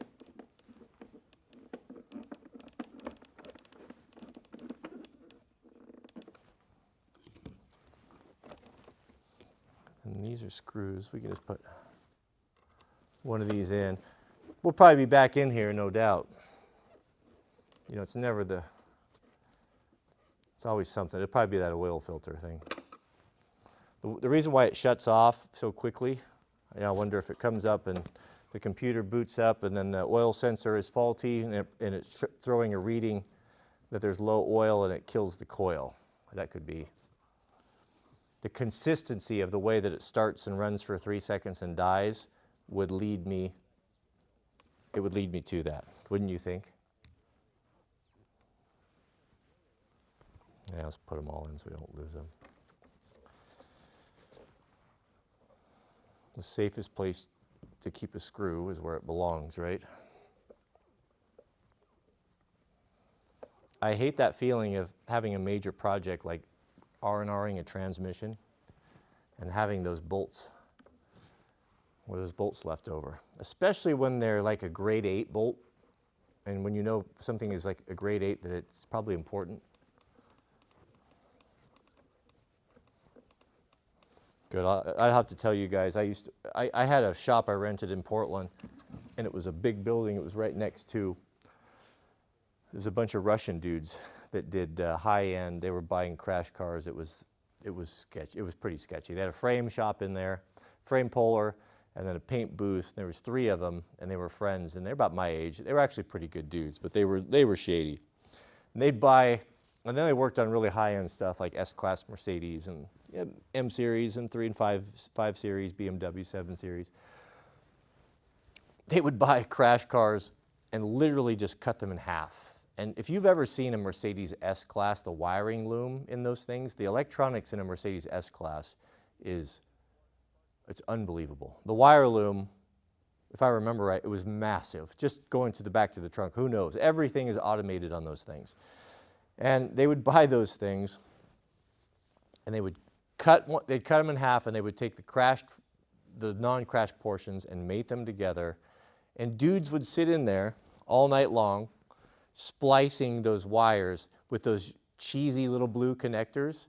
And so the wire loom, that when they were done, it was unbelievable. The wire loom, when it was on its own, was about this big, but the massive ball of those blue connectors, I don't know, there were hundreds of them in there, made it even more enormous. It was, and then wrapped up with electrical, oh, terrible. When they would start assembling, they never kept track of the bolts that they use. Like when they were pulling a front clip off of a, and these are high-end cars, like even an E-Class, you know, whatever. They would just throw the bolts in what was this common box. It was this huge box of bolts that was on a roller that I don't think you could move it. And they would just start shoveling it on the ground. And they would throw all the bolts in there, regardless. They didn't keep track of anything, interior bolts, whatever. When they went to assemble, they would go to that bolt thing and they would shovel out a whole bunch of them and just spread them out on the ground. They were just and they would just grab a bunch of them and they would just cross-thread them in, whatever they could do to get them in, whatever. And whatever wouldn't bolt up, they would just weld it. I saw them weld bumpers on to bumper supports, you know, like through the chrome and everything. It was be careful, gentlemen. Be careful who you buy cars from. That's all I'll tell you. Those guys were really something.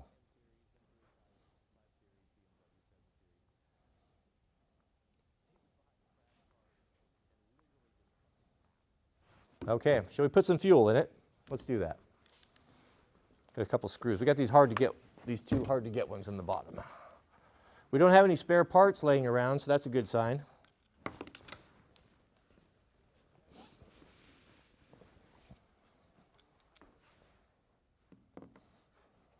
Yeah, those blue connectors are trash, man. Go.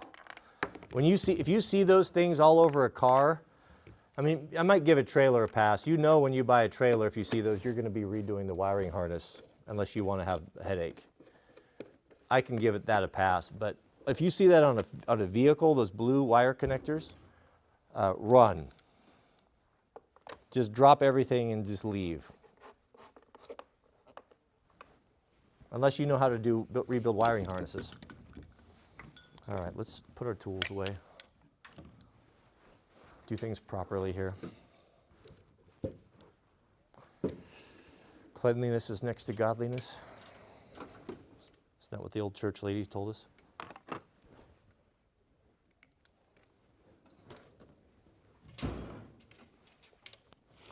And we'll put away our, what's your most used socket? I'd say mine's probably 10 millimeter. What's that all about? So this is got something out of sequence. We'll come back to that. And pliers, we are ready. Okay. Let's go grab some fuel. Get ourselves a red can.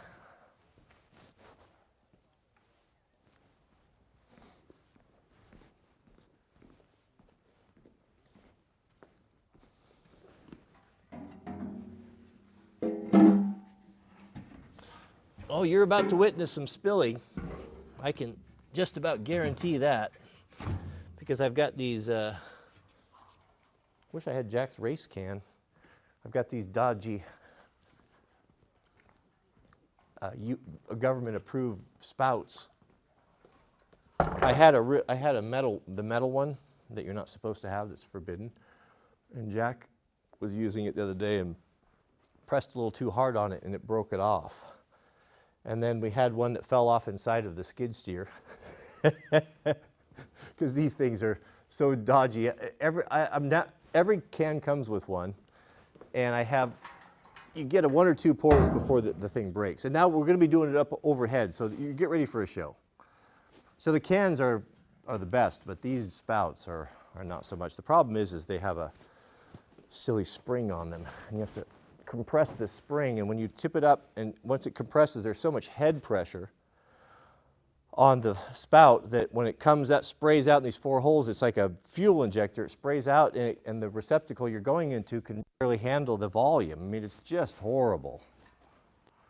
I don't look at the cans that's not really part of the spout. If figure out, I just assume I have to figure something else out with the spout.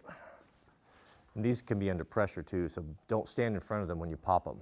Especially if you go from low altitude, you put them in at sea level and you go up to the mountains to put one. If you fill them up too much, they'll spray fuel all over you. So be careful of that. But they're good cans apart from that. Heavy duty steel, military grade. Okay, should we put this on the ground? We just need a little bit of fuel, right? Oh, come on. No risk, no reward. There's no reward to be had by doing this here, other than just, you guys can laugh and mock at me. Oh, see, that one's not even sealing, so it's not supposed to operate that way, but it does. I guess that's the best thing for now. Go get a lotto ticket, gentlemen. Place your bets, because this is a miracle.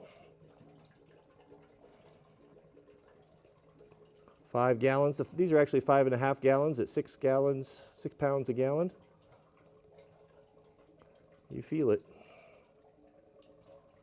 Okay, that's enough fuel. There's no reserve on these, so when they run out, they just run out. I'm not taking any chances. The lid's going back on. I'm on borrowed time here.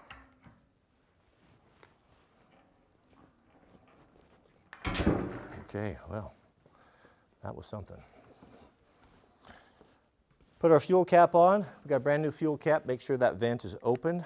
That's off and on. Boy, I've seen plastic fuel tanks with engines just pull them down and suck them down if you forget to leave the vent open or open the vent. What's the chance this thing's going to run? Are we going to go? Oh goodness, we have a super chat from from the Overton Windex. Shout out to you, Overton, who writes, "Have you checked the exhaust for potatoes?" Well, I always check the exhaust for potatoes. You know that, just like yourself. You're no fool, like myself. All right, just a quick check. We have the spark plug is in. I can hear fuel sloshing around. Vent is open. Choke. We don't know which way that is. We have to read it here. So the choke is this way. And then our fuel, our ignition, which this must be a dual purpose switch. It must do fuel and the ignition. Or maybe it's just fuel. Oh, never knew that. Turn that to on. Anything else? Check our oil. Yeah, the cap was loose. Let's check the oil. I did tip it a bit. All right, it's coming out, so we didn't lose any. Yeah, there is fuel in that can, thank you. But I don't fault you for asking that. Isn't it the obvious things that mess you up? 3 poles. Catskill, how many poles is it going to be? Come on, gentlemen. Click that thumbs up here. This is nothing but the best, most high quality content on YouTube. This is in real life. Me doing the hardest job in the world. 3 poles. Is that where we're at? I might need a zesty drink before I...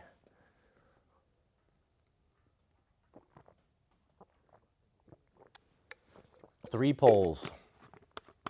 We have a new filter, new spark plug, 3 poles. I'm going to say 5. Here we go.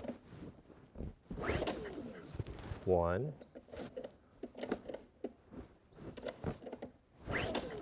2, 3. It's not looking good, gentlemen. 4, 5.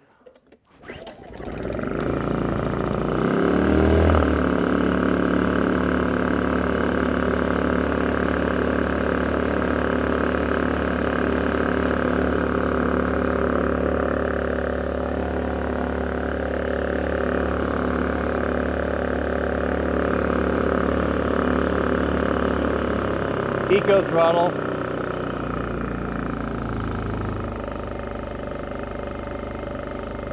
It's always the fuel, isn't it? It's always the fuel. It's always the fuel or the spark.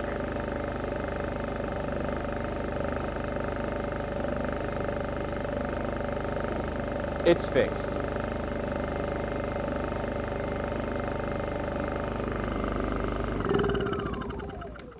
that is fabulous, gentlemen. That's absolutely fabulous. Let's throw a fresh air filter in and pre-filter. We'll just button it all up here. Oh, we have to do an oil change, don't we? So I've got the factory oil. I even have, this is kind of, you might be interested in this if you have a Honda 2000. I've not used this yet, but one of the big bummers, I've got my Amsoil. I'm a fanboy for Amsoil. It's a great, it's just, you know, it's a cool business. Guys can, I don't do it for a business. I just do it for my own stuff, but a guy could, people who know. You don't have to sell it, right? I mean, you should know the product and all that, but you can sign up and become a dealer if you want just a little side hustle to do. And if you have a place where it would be legal and appropriate, you can even put up a sign. You can just get a couple, you know, just stock the popular stuff or the stuff you like and just make it known.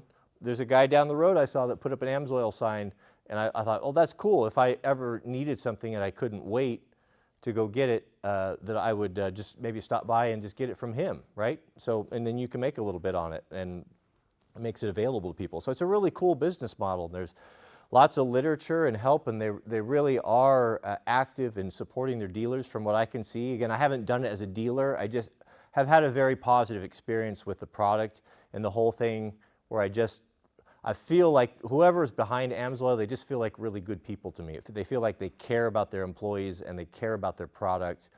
And when I see that, I just don't even look else. I don't look anywhere else for products like that. I'll go to them first, and if they offer what I need, a grease or a cleaner or a protectant, I'll just go with them. I don't even search around anymore. And then if they don't, you know, then the next best thing. It's good. It seems like a good company to me.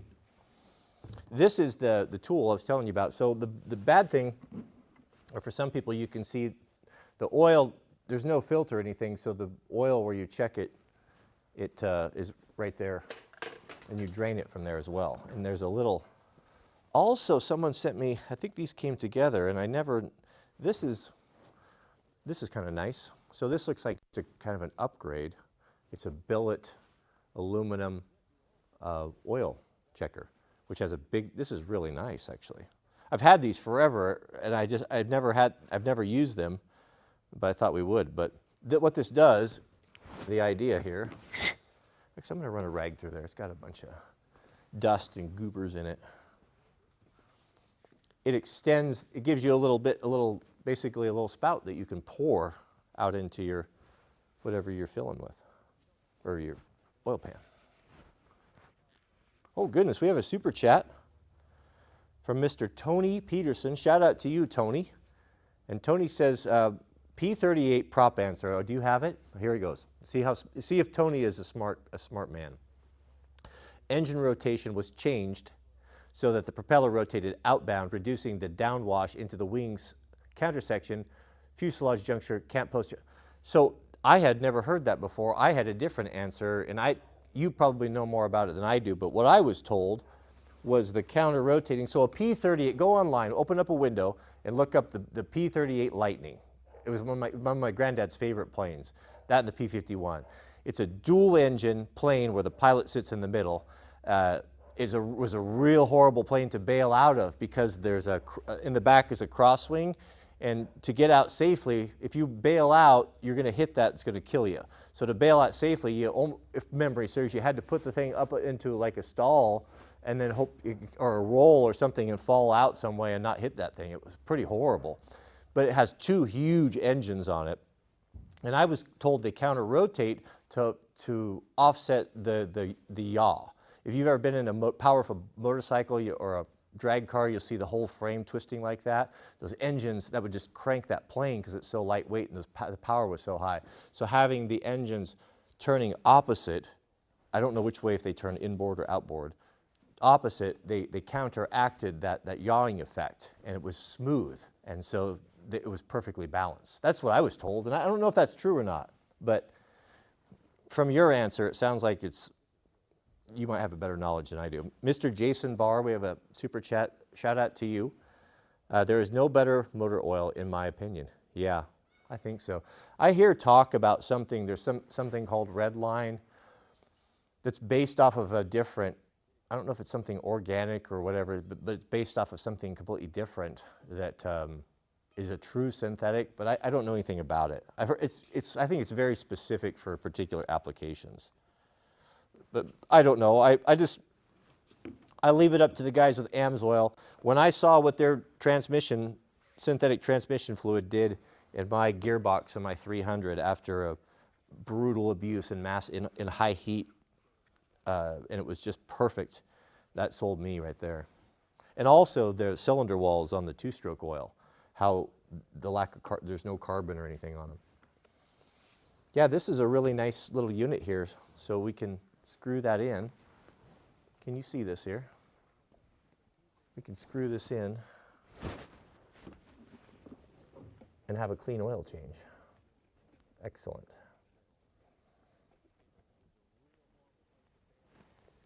Yeah, that is really a nice upgrade. It's really nicely made too. It looks like someone's made those by hand.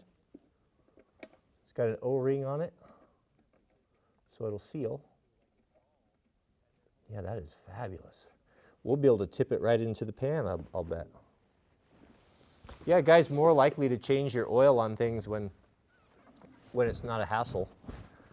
It's like you ever change the oil on a Toyota 4Runner, a new 4Runner, like Mrs. W's is, I don't know what is that, it's probably 3 or 4 years old. It's a TRD, so it has all the off-road stuff on it.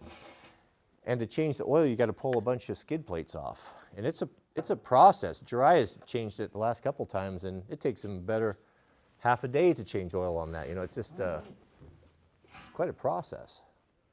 Look at that. That's a nice upgrade, isn't it? Oil doesn't look too bad. It definitely needs to be changed. It's ran through the last couple power outages. I guess it was changed last winter.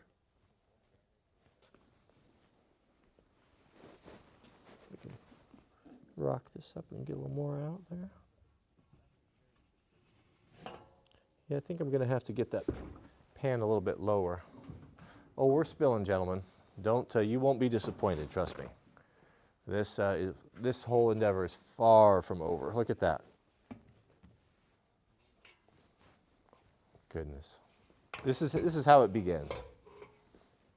This is how it begins. We're going to clear the decks. We're going to make a clean sweep of it. Anything that is not required does not need to be here, getting oily or getting knocked on the floor.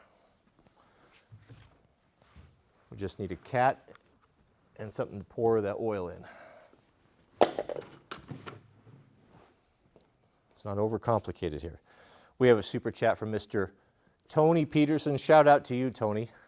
Tony writes, yeah, just Googled and found a blog post on it. Just wanted to say thanks for all your videos. Been watching your videos for a while. Keep it up. Well, you're welcome. Yep. Was that right on the counter rotating? Was I right on that?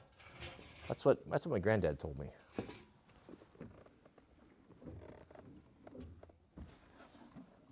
Yeah, let's pour it over the drawers, right so we can get some in our toolbox. That would really make the day, is to fill up the top drawer, especially the socket drawer. If you wanted to fill any drawer with oil, what would it be? It would be the socket drawer. That's the one that would give you the most. It would be the socket drawer. That's the one that would give you the most joy cleaning. Maybe the pliers. How about your diagnostic equipment for you guys that are line techs? It doesn't take much oil, this thing. Pretty small amount. When you have small amounts of oil, it's always not a bad idea to kind of bump up how often you change it, especially if you're running it a lot. There's just not much there to handle the heat and such. Heat's a big problem with engines. You have to really be careful with that. Really tears them up. You're better off to not stop it running. If something's getting hot, just stop, and you're not saving time by pushing it beyond its ability. You're just tearing it up. Well, I got plenty of oil on my hands, I'll tell you that. We have a super chat from Mr. Logan Karn. Shout out to you, Logan. And Logan writes, I work at a Honda dealership, and I know what you're saying with the skid plates. Yeah, goodness, aren't those things terrible? And I had to buy a special, I thought I had every oil wrench there was, but I had to buy a special oil.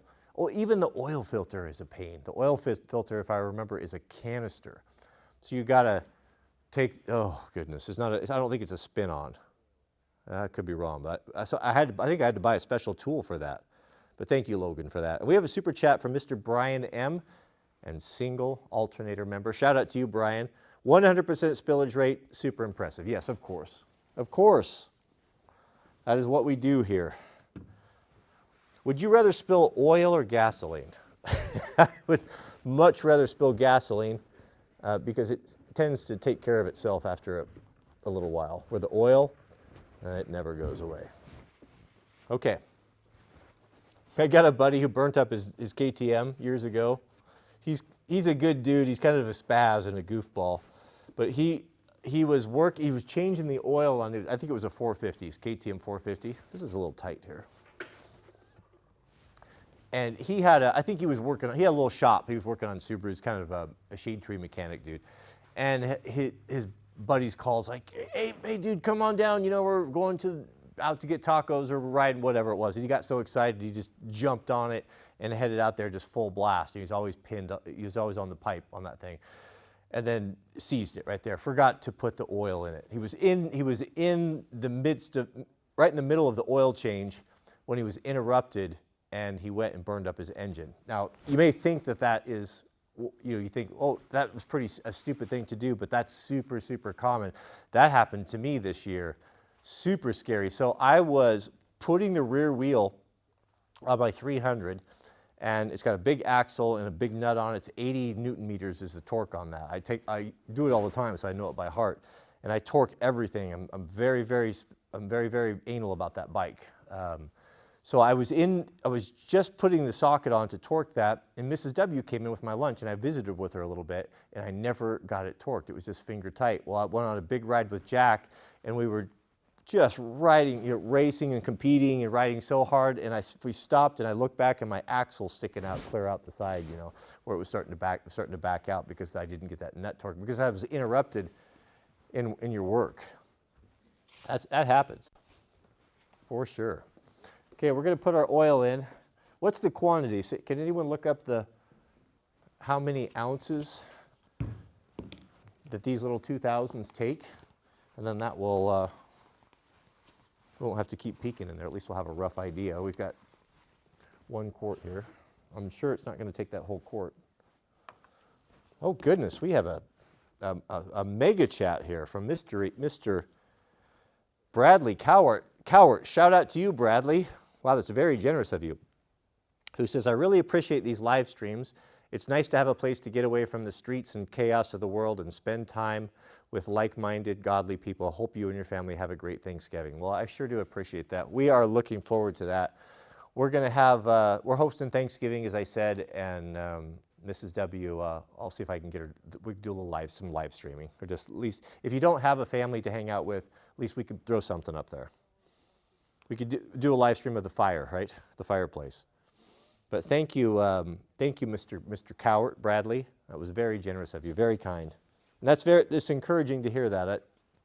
That means a lot to me as well. All right, how many ounces was it, gentlemen?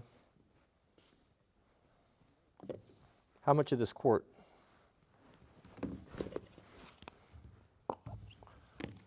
Probably sit that up on a hammer, get a little bit better angle of attack.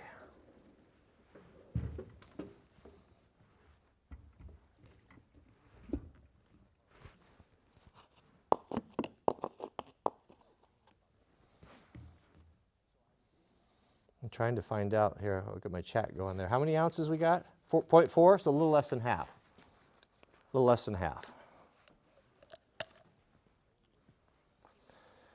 I'm a little ashamed to admit this, but I learned this actually not very long ago. It was never taught to me. When you pour these things, you pour them this way. Most of you probably know this. I did not know this. If you pour it this way, which seems to make sense, when you're reaching up over you're trying to change your oil and fill up there on the valve cover, I always did this, and you know, you're spilling, you know the whole deal. If you do this, this is the way it's designed, then you can control the flow and you don't get the glug because the air now is coming in and filling the top and you get a smooth pour. I know. I don't know why I didn't know that. No, just no one ever told me. I never thought about it. 0.43, is that what I heard? One of the pleasures of life is a fresh oil change and a good engine, isn't it? Is there anything that and tires? You know, that's the best. If you want the good feeling in life as a man, and you want to have feeling of contentment and superiority, you pull your truck in or have a fresh oil change and a brand new set of tires and a full tank of gas. That's pretty good, right? Feeling pretty good. And on a Friday. Do it on a Friday. And then you have Saturday to look at it outside the window and enjoy it. Well, I may have put too much in there. I got to talking. Get the rags ready, gentlemen. This is my granddad's invention. This was his paper towel holder. He resisted for a long time the paper towel.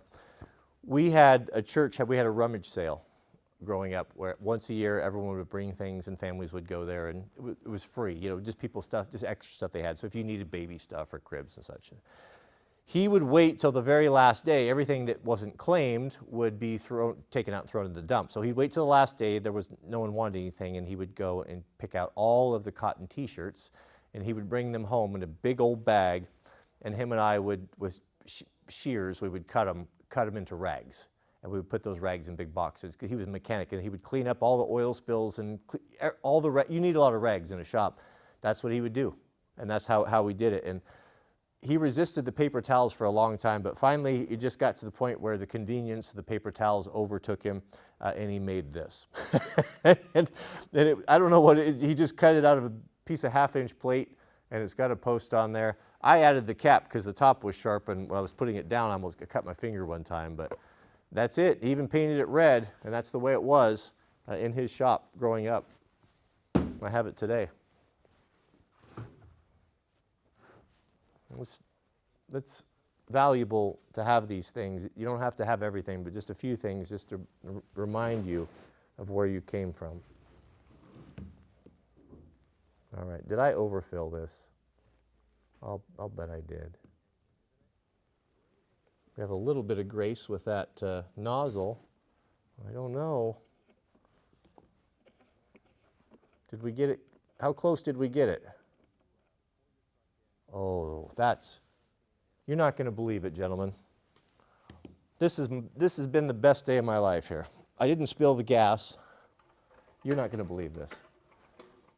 If I hadn't seen it before, this is proof, this is receipts. Can you see that? I'm going to focus it for you. Look at that. What do you see? That oil level is sitting precisely lapping at the very lip of the casting.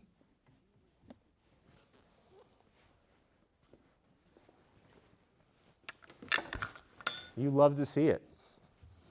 Here's that dipstick. Nice big O-ring on it. I'm assuming, I haven't used this, but I'm assuming that's going to go right in there. Man, we have just upgraded the 2000. Yeah, look at that. That's not terrible.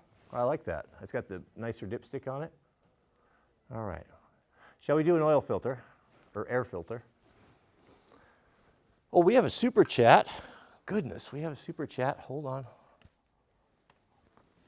I got my camera angle right now. Super chat from Tony Peterson. Shout out to you, Tony. And Tony's got a comment or quick thanks. I have a Pull-in Pro chainsaw, and I found a video review I found your video review very helpful. It worked well for me, but I only use it for lighter jobs. But yeah, those Pull-in saws used to be pro saws, I believe. A lot of those old saws changed. You know, one thing that's remained that's been good and always been good has been the German steel saws. They've always controlled their dealer network. You can't buy a still saw at a big box store. You have to buy it through authorized dealers, and there's price control. You know, you pay what they ask. It's just the way that it is. But they have a really strong good dealer support and a good reputation. And if you're a professional, you kind of need that. Husqvarna also has that. They have a pro line of saws that are right up there with the Germans. But they also sell their lower end saws through big box stores. So they're both good saws, but the Poland falls in more of kind of the prosumer grade. It's not full on professional, but it's a good quality saw for like you said, for lighter jobs. Are they still green? They used to be green.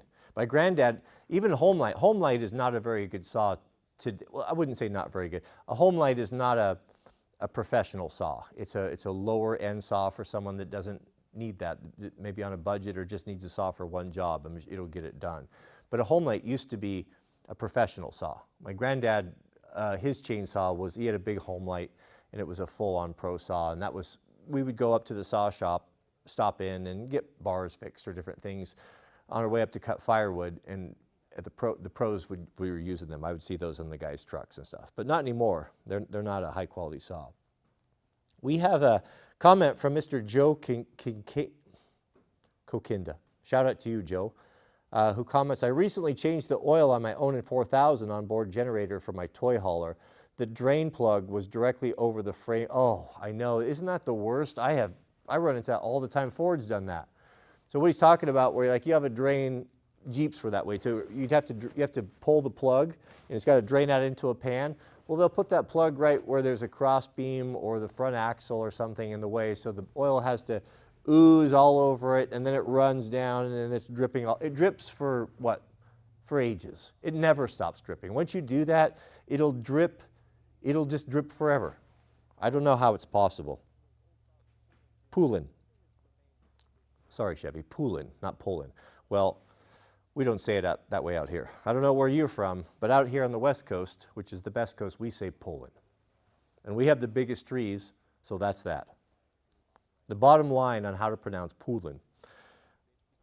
We have a super chat from Mr. Hanky Mountain Garage. Shout out to you, Hanky. And Hanky writes that he's buying a 750 square foot home for me and my wife. It would be nice to have a 750 foot home because it would force you to be a minimalist, and that is where peace is.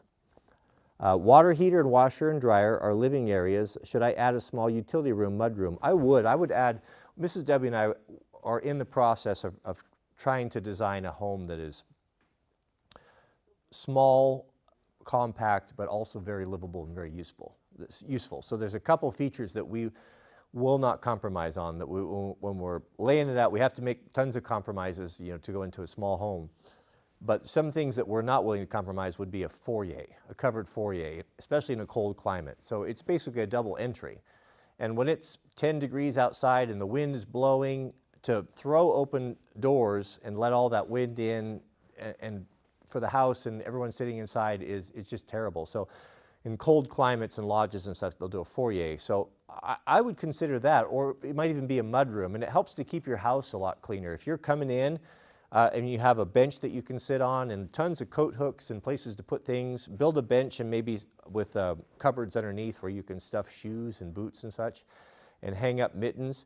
And if you can get a heater in there, make sure, even if you just do like a cadet heater, electric one, that you can kind of keep it warm, and that will dry all those clothing out. It just keeps all of that mess and all that chaos and dirt and grime and snow and wet out of your home, and a place for all that stuff. It helps keep your home cleaner. So I would consider that.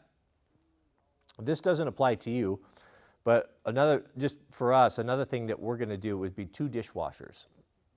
2 dishwashers, even in a small house, is super efficient because you always have clean dishes. They go in one and they come out of the other. It's much easier, especially if you have a lot of dishes and you're feeding a lot of kids. We have some friends that are doing that now, and I thought it was like an extravagant, fancy thing to do, but then I started seeing homes that just had a ton of kids that were doing it, or entertained, or just did a lot of cooking. Like Mrs. W cooks at home 3 days a week. She makes 3 meals a day, 7 days a week for us, unless we go out to eat, which is not very often. So I have a responsibility to her. She's going to do that, and that is a big job. I mean, would you like to do that? It's a big job on top of all the other things. She needs to have her shop, which is her kitchen, needs to be usable and functional. And so we're going to do that as well. And the other thing that both of us have decided to do is to even add a little bit of extra room, kind of a bump out on the side of the master, so that each one of us can have our own bathroom and closet, which it does sound extravagant, but I really enjoy morning, and I spend a lot of time, that's a lot of time I spend in kind of contemplation and time in prayer and thinking about my day. And it's nice to not be interrupted and just to have a place where you can jump in and take a shower and pick out the clothing you're going to wear for the day, and not have to worry about inconveniencing someone else. That Mrs. W needs to get in, she needs to get ready because she has an appointment somewhere, would be really, really nice. If you wanted to take half hour, you could take an hour, whatever you wanted to, and she would have hers. And nothing, you don't have to do anything huge. They're going to be small, but I think that those three things are pretty important to us. We have a super chat from Mr. Jason Barr. Shout out to you, Jason. And Jason says, Zakar is the Hebrew word for man. It means the remembering one. There is a great power in remembering. Yeah, there is a great power in remembering, Jason. That's why God commanded for those monuments to be built in places where great things happen. Like where Moses crossed with the children of Israel through the Great Sea, right? And they built a monument there, and where the patriarchs died and where particular prophets were stoned. Those monuments were built up there as a reminder to the people of what they had done and how God had intervened with them and where they came from. When you could look back and you could see like one generation or two generations beyond Moses, and you could look and see that monument was built by the people that passed through the Red Sea as on dry land.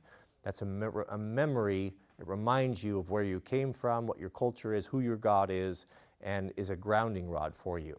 If you don't have a walk with God, if you don't have a belief and a faith with God, then what is it? What is it what's your benchmark? What's setting your moral compass? Because that in the world that is hard to pin down, and it's always changing. There are things that have been sanctioned by our government, slavery, for example, and state governments that are illegal now, but then it would have been considered to be legal and moral. You would have been completely within your rights to do it. So the law of man is constantly shifting and changing, and politics are downstream of culture. So as the culture changes, the politics will eventually keep up and start affecting you. So if you are if your morals come from a man or a celebrity or a movement or a group or an organization that isn't based on the biblical word of God, then what do you really stand for? Do you stand at anything, and do you have the spine to resist? Or are you always kind of just like a jellyfish that's being moved around with the currents towards whatever is popular and don't really have much say in it? Everyone's going to have to make a decision. And all of us are going to have to make a decision, and if you like it or not. If you've been sitting on the fence, the time to get off the fence is now if you haven't already. And remember, as God said, he'd rather, there's a story that he gives that he's talking about the Laodicean church in the end times, which in my opinion refers to the state of the Christian church or God's church in the latter days, is what we're living in today, that will be very, have all these characteristics that will be very, as he describes it, lukewarm. Meaning we have a form of Christianity, we're maybe even going and maybe even singing the old hymns and participating and calling ourselves that, but really not taking any risks and kind of keeping it private. We wouldn't want anyone to embarrass anyone, or we wouldn't want to share our faith anyway, and we certainly wouldn't want to say anyone to know or publicly profess that we're followers of Jesus Christ, who is the Son of God and the Savior of mankind, which is me. I'll say it publicly. God refers to them as being lukewarm. And he says something very interesting. He says, but because you were lukewarm, that you even knew me, and you knew my precepts, but because you just were not really hot, not really cold, you are an offense to me. King James says, because of that I vomit you out of my mouth. I would rather you be hot or cold, which is an extraordinary thing. Here's God's telling us, I would rather you be a antagonistic atheist. At least you stuck to your guns and you had the balls to stand up for something. I'd rather you be that than someone that knows me and has tasted the goodness of Christ, but yet just is lukewarm and sits on the fence and is ashamed. I'd rather you have that. I'd rather have extremes, at least do something. And that's the state of the Laodicean church, or the church in these final days, it seems to me, anyways. God likes people who make decisions, decisiveness. And I think sometimes a little bit of extra grace can be extended on us if we go forward in enthusiasm. Going forward, trying to do the will of God, but finding out later that we were actually doing our own will. But our heart was pure at the time. And, you know, God winks at that, I believe. He's not unreasonable, and gives us a little bit and extends a little bit of grace, because I think he understands the motivation. You know, like if someone destroyed something, if you had a child that destroyed, let's say she took some scissors and cut stars out of your favorite t-shirt and glued them to a card and handed them to you, and a little 5-year-old, and so proud of herself with sprinkles all over it. Happy birthday, Papa, I made this for you. You know, would you rebuke her? Would you shout at her? Would you be angry at her? No, you wouldn't. You would embrace her and you would thank her for the gift, and you would never mention it again, right? Because what was the intent? What was she trying to do? She didn't know she was doing bad. She was trying to do something for you. And we oftentimes try to do things for our God, and we're on the wrong path, but you know, I don't have a scripture for it, but I think he winks at us. I think he makes concessions sometimes. I hope so. If I didn't, I wouldn't serve him, because what type of a person would that be?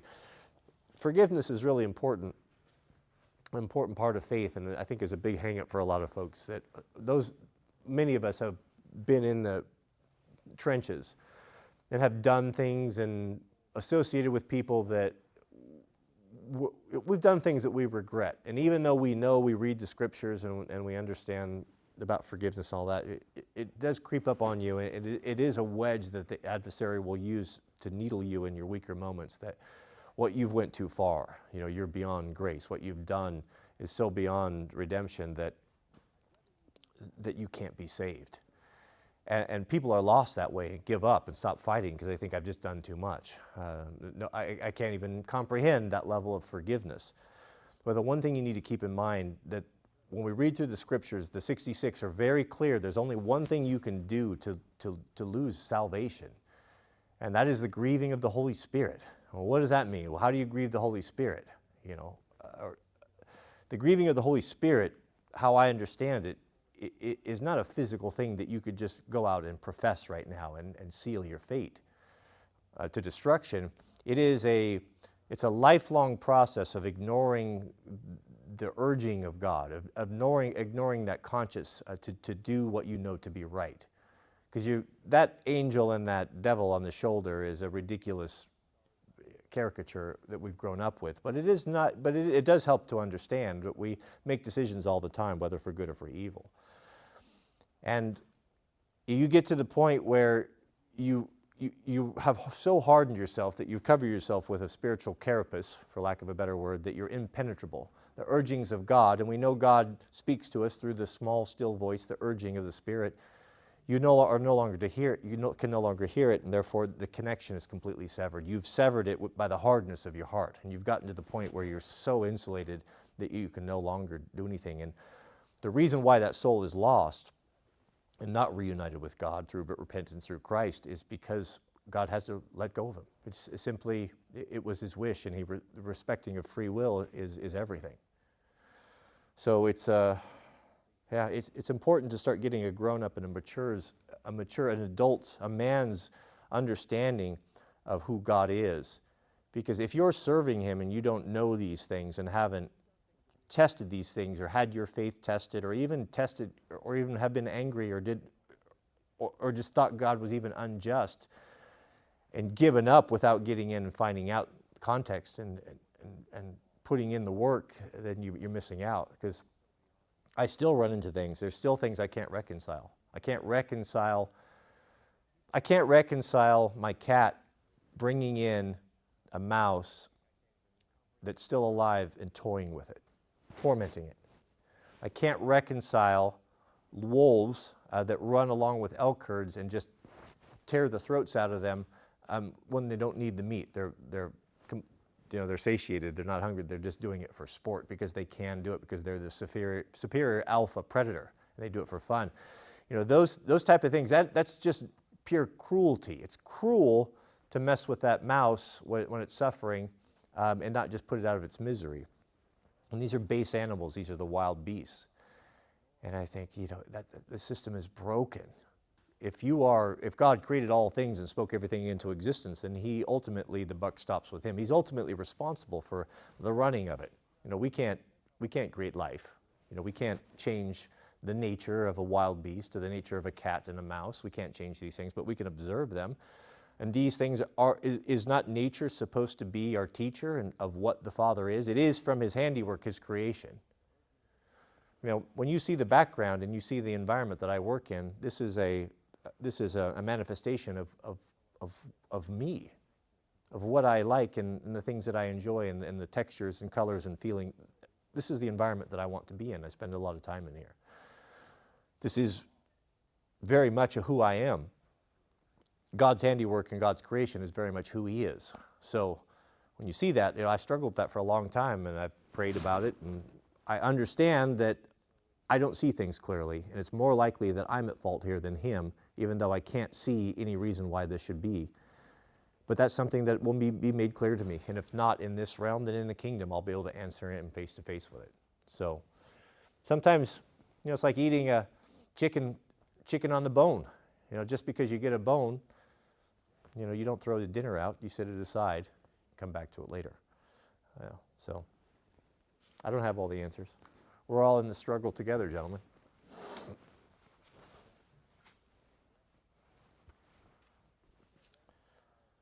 Okay, we have a couple new members. Jared, shout out to you. Welcome, Jared.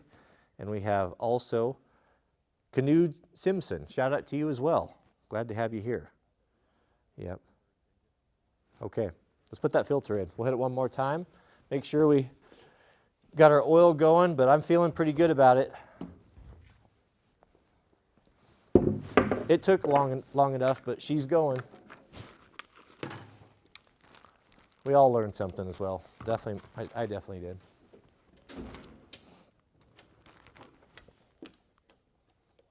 Keep my special knife in here just for opening packages.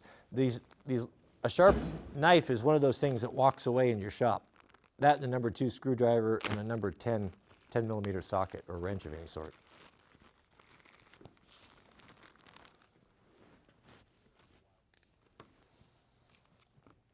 When you're getting your replacement parts, always co-witness, always just check. Usually put them together, you can see.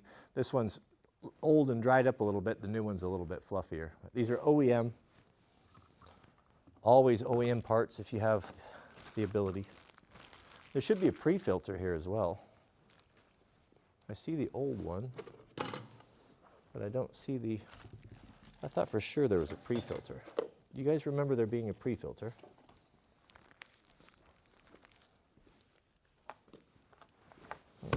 I guess I never really looked inside. I ordered an extra set. I tend to try to keep 1 or 2 on hand, and then when I use one, I'll just reorder then. Nope, no pre-filter. Makes no difference. This is already, we cleaned this out already, so this is just a coarse filter.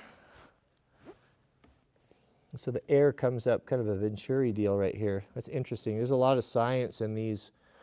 Very interesting. So I got down a rabbit hole last night with this.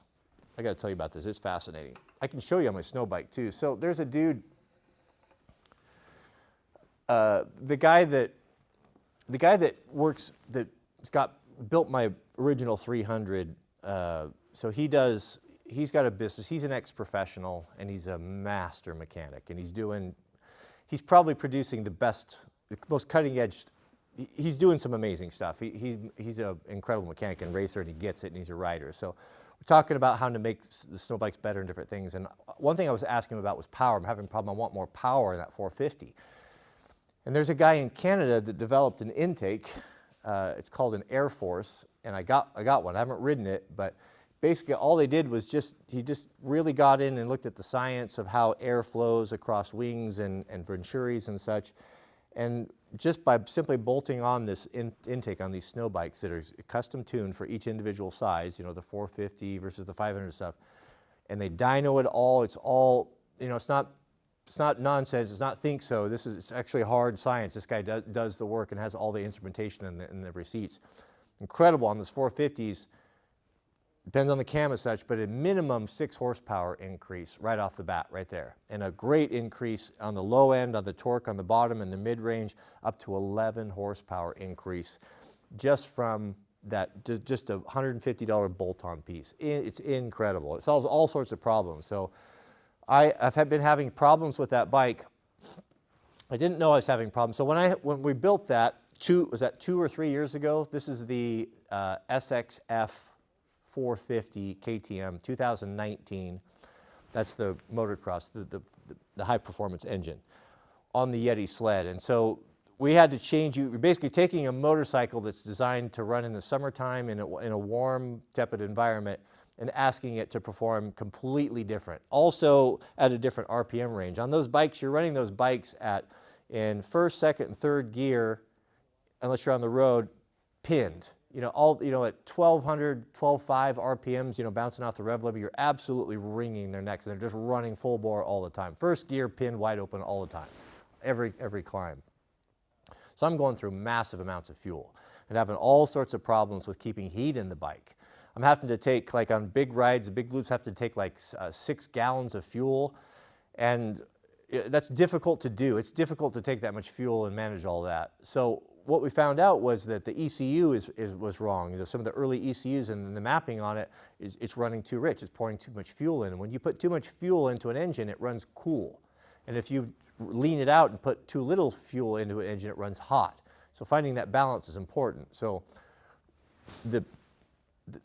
we understand what we need to do now. We need to be able to have an engine, an exhausted intake that's designed for a 450, a race engine, to run at these high RPMs, at 7,000 to 11,500, 12,000 RPMs, just wide open. So that means a new exhaust system. So we're gonna put a new exhaust system, and it's when you see it, it's amazing. The exhaust system on the 450 now, the stock one for motocross, is about so big, and the exhaust for the 450 snow bike pipe is about this big. It's crazy. It wraps around and comes around. And then the hole on the back, you know, is massive. So we'll open up all of that flow.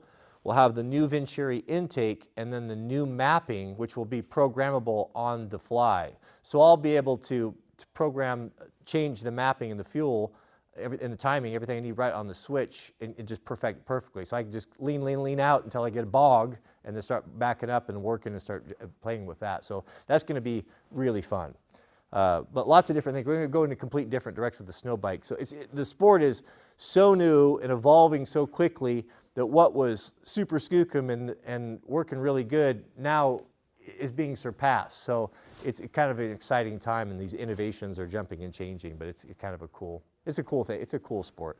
I think moto and those two work together just perfectly, because at the end of the season, when you're like getting beat up and you're just about done riding and just kind of over it, that's when the promise of the snow comes and you can roll them around. They seem to come around.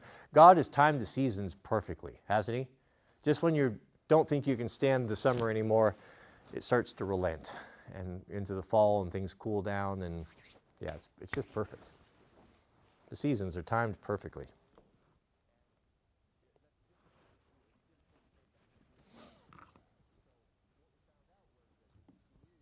Do we need to pre-oil these? Does anyone know, do we pre-oil these filters? I have filter oil. Goodness, I forgot my chat here. I don't think so. No, let me know. If anyone can tell me, let me know. We'll go back there and put some on there. Maybe it's already pre-oiled. I can feel it. It's all over my fingers. Filter oil is sticky.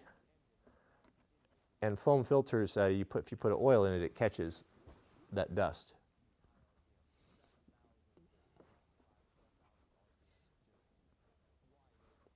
Yeah, that looks nice. Oh, much better. These look reusable to me. I'll clean this out with the gas and just put that back in the rotation for next time. Have a good seal on there. Honda plastic just feels good when you touch it. You can tell that it's the good stuff. That's where you can just immediately, when you get a hold of cheaper stuff that has inferior plastic, it just has a feel that you can pick up on right away, and it's always really glossy and overly hard. Whatever Honda uses, it is good stuff and tough. It doesn't hardly fade. Like, do you know how difficult it is to get red in anything that doesn't fade in direct sunlight? I mean, this has a little oxidation, but it's very difficult. Red is the most expensive paint. When I used to do auto body, and I had to paint anything red, when they were mixing it up, it was always the most expensive. There are the most colors in red, more colors than anything else. We'll put our cover on, pull it one more time, and this little darling will be ready for the next emergency. Seems like they always come out for the emergencies, don't they? This is, of the top 100 essential, no compromise, you must have tools as a professional homeowner to even meet the criteria. When we make that list, that will be on it. I wish I was an artist. I saw, or an illustrator. I saw an illustrator that her brother was a wildland firefighter. I think she was in San Francisco. She was an artist, and she had it was beautifully done. She had taken his line gear. He was a hotshot. Taken his whole line gear, his firefighting backpack and his boots and fusees and the tools and radio and the extra clamshell and the batteries, that whole thing, and she had illustrated color illustrations of each individual piece with just the name of it. And it was on a poster board, you know, maybe, I don't know, maybe by 21 by 14 or whatever they do, about so big. And it was all done by hand. It was beautiful. Watercolors, it was absolutely beautiful rendering. And as someone who understands that and knows the gear and what it should look like, it was absolutely perfect. Anyone who knew anything about wildland firefighting would look at that and know that that is legit. You know, that's what guys wear and use. How cool would it be if you have multiple things where you have to do, like let's say you're an elk hunter, you do archery, and then you do fishing, and then you do wildland firefighting or whatever, is to have a poster of that critical equipment that you have, once you really get your systems down, that you could pull out that was laminated and throw down there and just match it up. Like, how cool, and how much would it ease your mind to have a checklist, like for the snow bikes before you go out, which a particular sport that's so gear heavy. Avalanche packs, radios, emergency beacons, the list is tremendous. And I have to do it for two people because I do it for Jack as well. How cool would it be once you have done the thinking on that and figured it all out to what you need, and to be able to have an illustrated poster that the next year when it rolled around, that you could pull that out and just have a visual. I guess maybe that's just me. When I have to read lists and text and read stuff, my mind just kind of glosses over. I like to see things visual, and I like images. Images are an easy way for me to learn. I can really translate that into assembling something or building something. I thought it was quite nice. It was a beautiful piece of artwork. I even sent her an email if I could commission her to do something like that. Like the essential things. Like, there's some things that just don't change, like the basic, what should you have in your truck for winter? You know, you're going to have your retrieval stuff. That's not going to change much. So you could have that, and it would still be relevant forever. So you'd have to really stay with the classics. But what a nice book that would be, that you could flip through and have that information that, especially if you've got a man that's been doing something for 40 years, man, he's pared down, he's got everything refined, every tool is going to have a use. And that knowledge is, I mean, it's a lifetime of knowledge to acquire, and to lose all that and have to start over every time, I mean, it just keeps us, we just always have to start over. It sucks that our parents were boomers and were so greedy and didn't leave anything to us. Here, I mean, so many of you, the parents didn't leave you anything. Maybe they didn't have anything, but it just seems that if they could have pushed pushed the Gen Xers out with a little bit more, and a little head start, and helped with businesses, and got things going. It just seems like it would have been the right thing to do. And when we were in Sweden, I just couldn't believe when we were out in the country, I would see that these guys that were younger than me, and meeting them, that had these beautiful farms, and they had all sorts of gorgeous timber frame barns and brand new equipment. I mean, big money. I mean, beautiful, beautiful farms, and they were young. And that was a time when we were just kind of trying to get going and trying to figure things out. And I thought, how in the world do these guys afford these things? I can't. There was a time where I couldn't even. I had to crowdsource to buy a lawnmower with Wranglerstar T-shirts. That's where we were at. And at that time, I couldn't believe how those guys could do that. And what Mrs.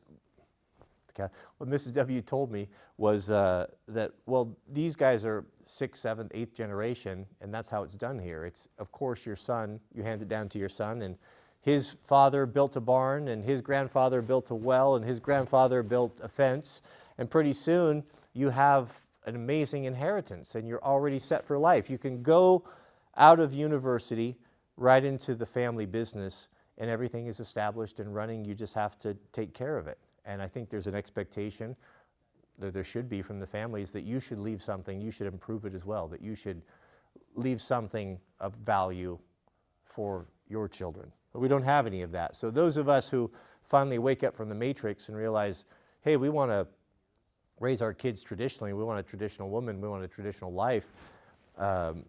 If you want an independent traditional life, then you have to know a lot of stuff, and you have to have a lot of equipment to do that, because you don't have the money, or may not have the desire to want to hire someone to do it. And that stuff costs money. And you're starting from scratch and you got nothing. Our boomer parents didn't give us anything, right? So every one of us, so I've got to get a tractor and a chainsaw and a wood splitter and all that, and you've got to do all that, so there's a lot of duplication. Every house, I can assure you, for miles and miles and miles around here, everyone's got their own wood splitter. Everyone's got their own tractor. And I don't fault anyone for it. I think everyone should have the right to do that, but so much effort is expended, so many years by us of having to acquire that and to build that up and to build those barns and wells and fences and get the tractors that it's just nearly insurmountable. And now as expensive as things are, and I can see why people are not even trying. We have a super chat from Mr. Kyle B. Shout out to you, Kyle. And Kyle says, here on the plains, we have 4 seasons: bitter cold, tornado, burning hot, and rain. Goodness, Nebraska. If you're talking about, that sounds like Nebraska. I've never been more I've been miserable. If I think of misery and suffering, I think the first thing that comes to mind is Nebraska.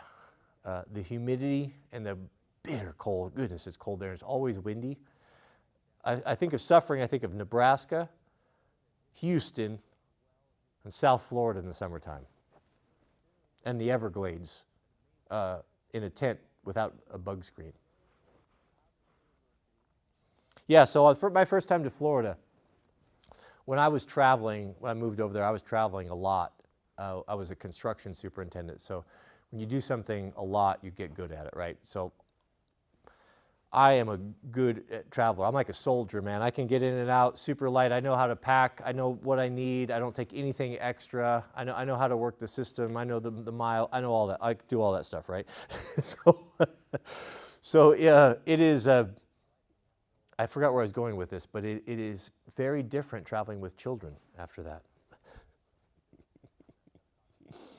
I forgot what the point I was going to make. The seasons. Oh, Nebraska flying. Oh, the bugs, I remember, the bug. So I had a little bit of time off that I acquired, so my sister was living in Florida, in near Sanibel Island, so I was going to go down there and stay with her for a while. I'd flown all night, driven across Alligator Alley. Alligator Alley, if you don't know it, on Florida, it is a road, a section of highway that bisects the state, so it runs from east to west, west to east, from the Gulf side to the coast side, to the East Coast side. And it's called Alligator Alley. And if you go through there at night and you stop and shine your light out there through the swamps and the Everglades, you'll see the alligators. There's thousands of them. You see their red eye, their eyes are actually red. It's creepy. So I was there, just no knowing, man. You coming from the Pacific Northwest where you don't have a whole lot of natural predators outside the cougars and stuff, but they stay in the mountains, you know, you just don't think about these things. Alligators, well, the insects in Florida are on a whole nother level. If you read the old explorers that, like, if you've read like the Lewis and Clark journals and some of the early explorers that explored the Americas, the worst place, the most dangerous, the place that took the bravest and hardest men to explore were the Florida Everglades. And the Sentinel Indians gave them a lot of trouble as well. But that environment, without access to air conditioning and before all of the water planning and the managing the bugs and stuff, they couldn't handle it. Even the ones that had crossed the Rockies and had done battle with the Indians and with the grizzly bears in the Rockies, when they got down to the Everglades, they got their butts handed to them. It was an unforgiving place. Therefore, if you are in Florida, do know that if the power is cut off, you are going to be in a world of hurt if you're down there in August. Because not only are you going to have to fight the environment and the weather and the conditions, you're going to have to wade through a long state full of Florida man to get yourself out. And that's going to be, and Florida man is armed to the teeth. Florida man is armed and stupid. He's ignorant and stubborn, which is the worst. He's ignorant, stubborn, and armed. It's the worst. It's the trifecta of death. So get out of Florida as soon as you can. All right, we're going to put the cap on, and we are done, gentlemen. I lived there for a year. I got to experience all 4 seasons, and I haven't been back since. There's even a seal on this piece right here. Really smart design, channels to help kind of route water away. There's a lot of thought that's been put into this. Okay, last bet. How many pulls? Do a cold start. How many pulls? 3. Turn it on. Choke. Vent is on. How many is it going to be?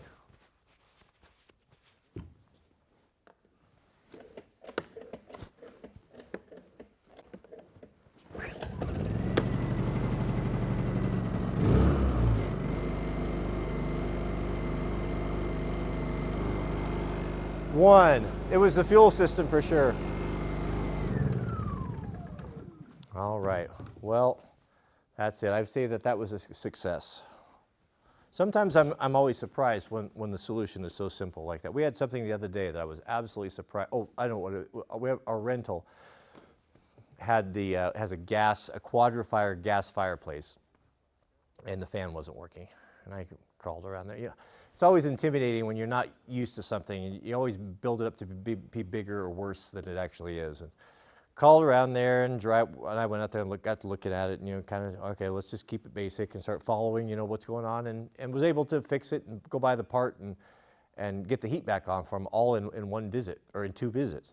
And I was driving back, I was like really surprised by that, and I thought, boy, that is not normally the case. Usually it's got to be fraught with all sorts of headaches and aggravations, and at least getting the wrong, somebody giving you the wrong part at least one time or so, and then that will typically be on the East Coast, and then it takes place on a Friday, so then you lose 2 business days, and so then it's like a 23-day turnaround. And you know where I'm going with this, right?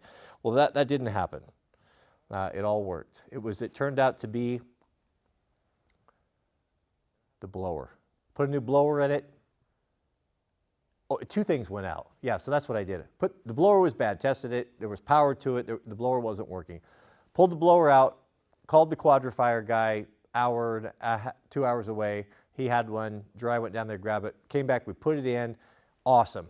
The girls are coming back, they're renting the place. We're going to have the heat on for them. Everything's going to be, the house is getting cold. It's down to 56 degrees, you know, so and it's dark. We're down the wire.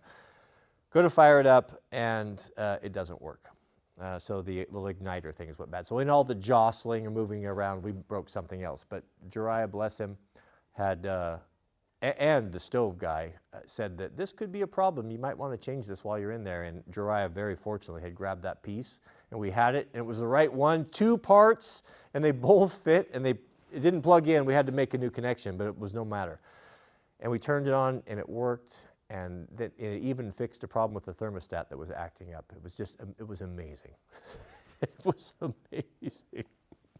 That's just never the case. I mean, and to have it happen when it really matters, you know, because it was cold, you know, it got down to 10 degrees, and you can't, you know, you got to take care of people, you know, you can't leave them with a house with no heat on it. So that means that it's your problem, you got to fix it. So Mrs. W was down, I sent her in the car. I said, you head down to the hardware store and get a couple heaters just in case, and that was our backup. Like, I have 2 backups, so we'll plug in the heaters and get them going, and, you know, cover any cost that there would be for the electricity until we can get it going. And if that didn't work and it was blowing the circuit breakers, because it's an old house, I thought, we'll bring that Honda 7000 down here and chain it to a tree, and we'll let that thing chooch until we get it sorted. But it all worked out, and it was a great blessing.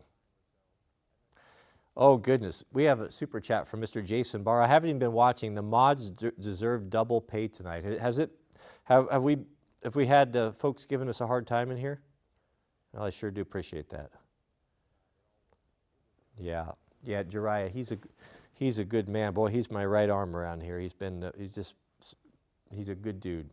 We have a super chat from Mr. Marcel DeFeur.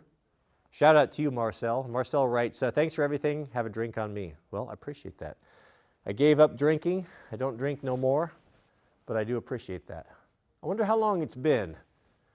Goodness, since I have not had alcohol, probably since, maybe the middle of summer or so. Yeah, it's got to have been close to 5 months or so. But I've decided I'm not going to drink anymore at all. Just water. No more sodas. Special occasions. You know, you go to barbecue, someone throws you a Coke, of course I'm going to drink it.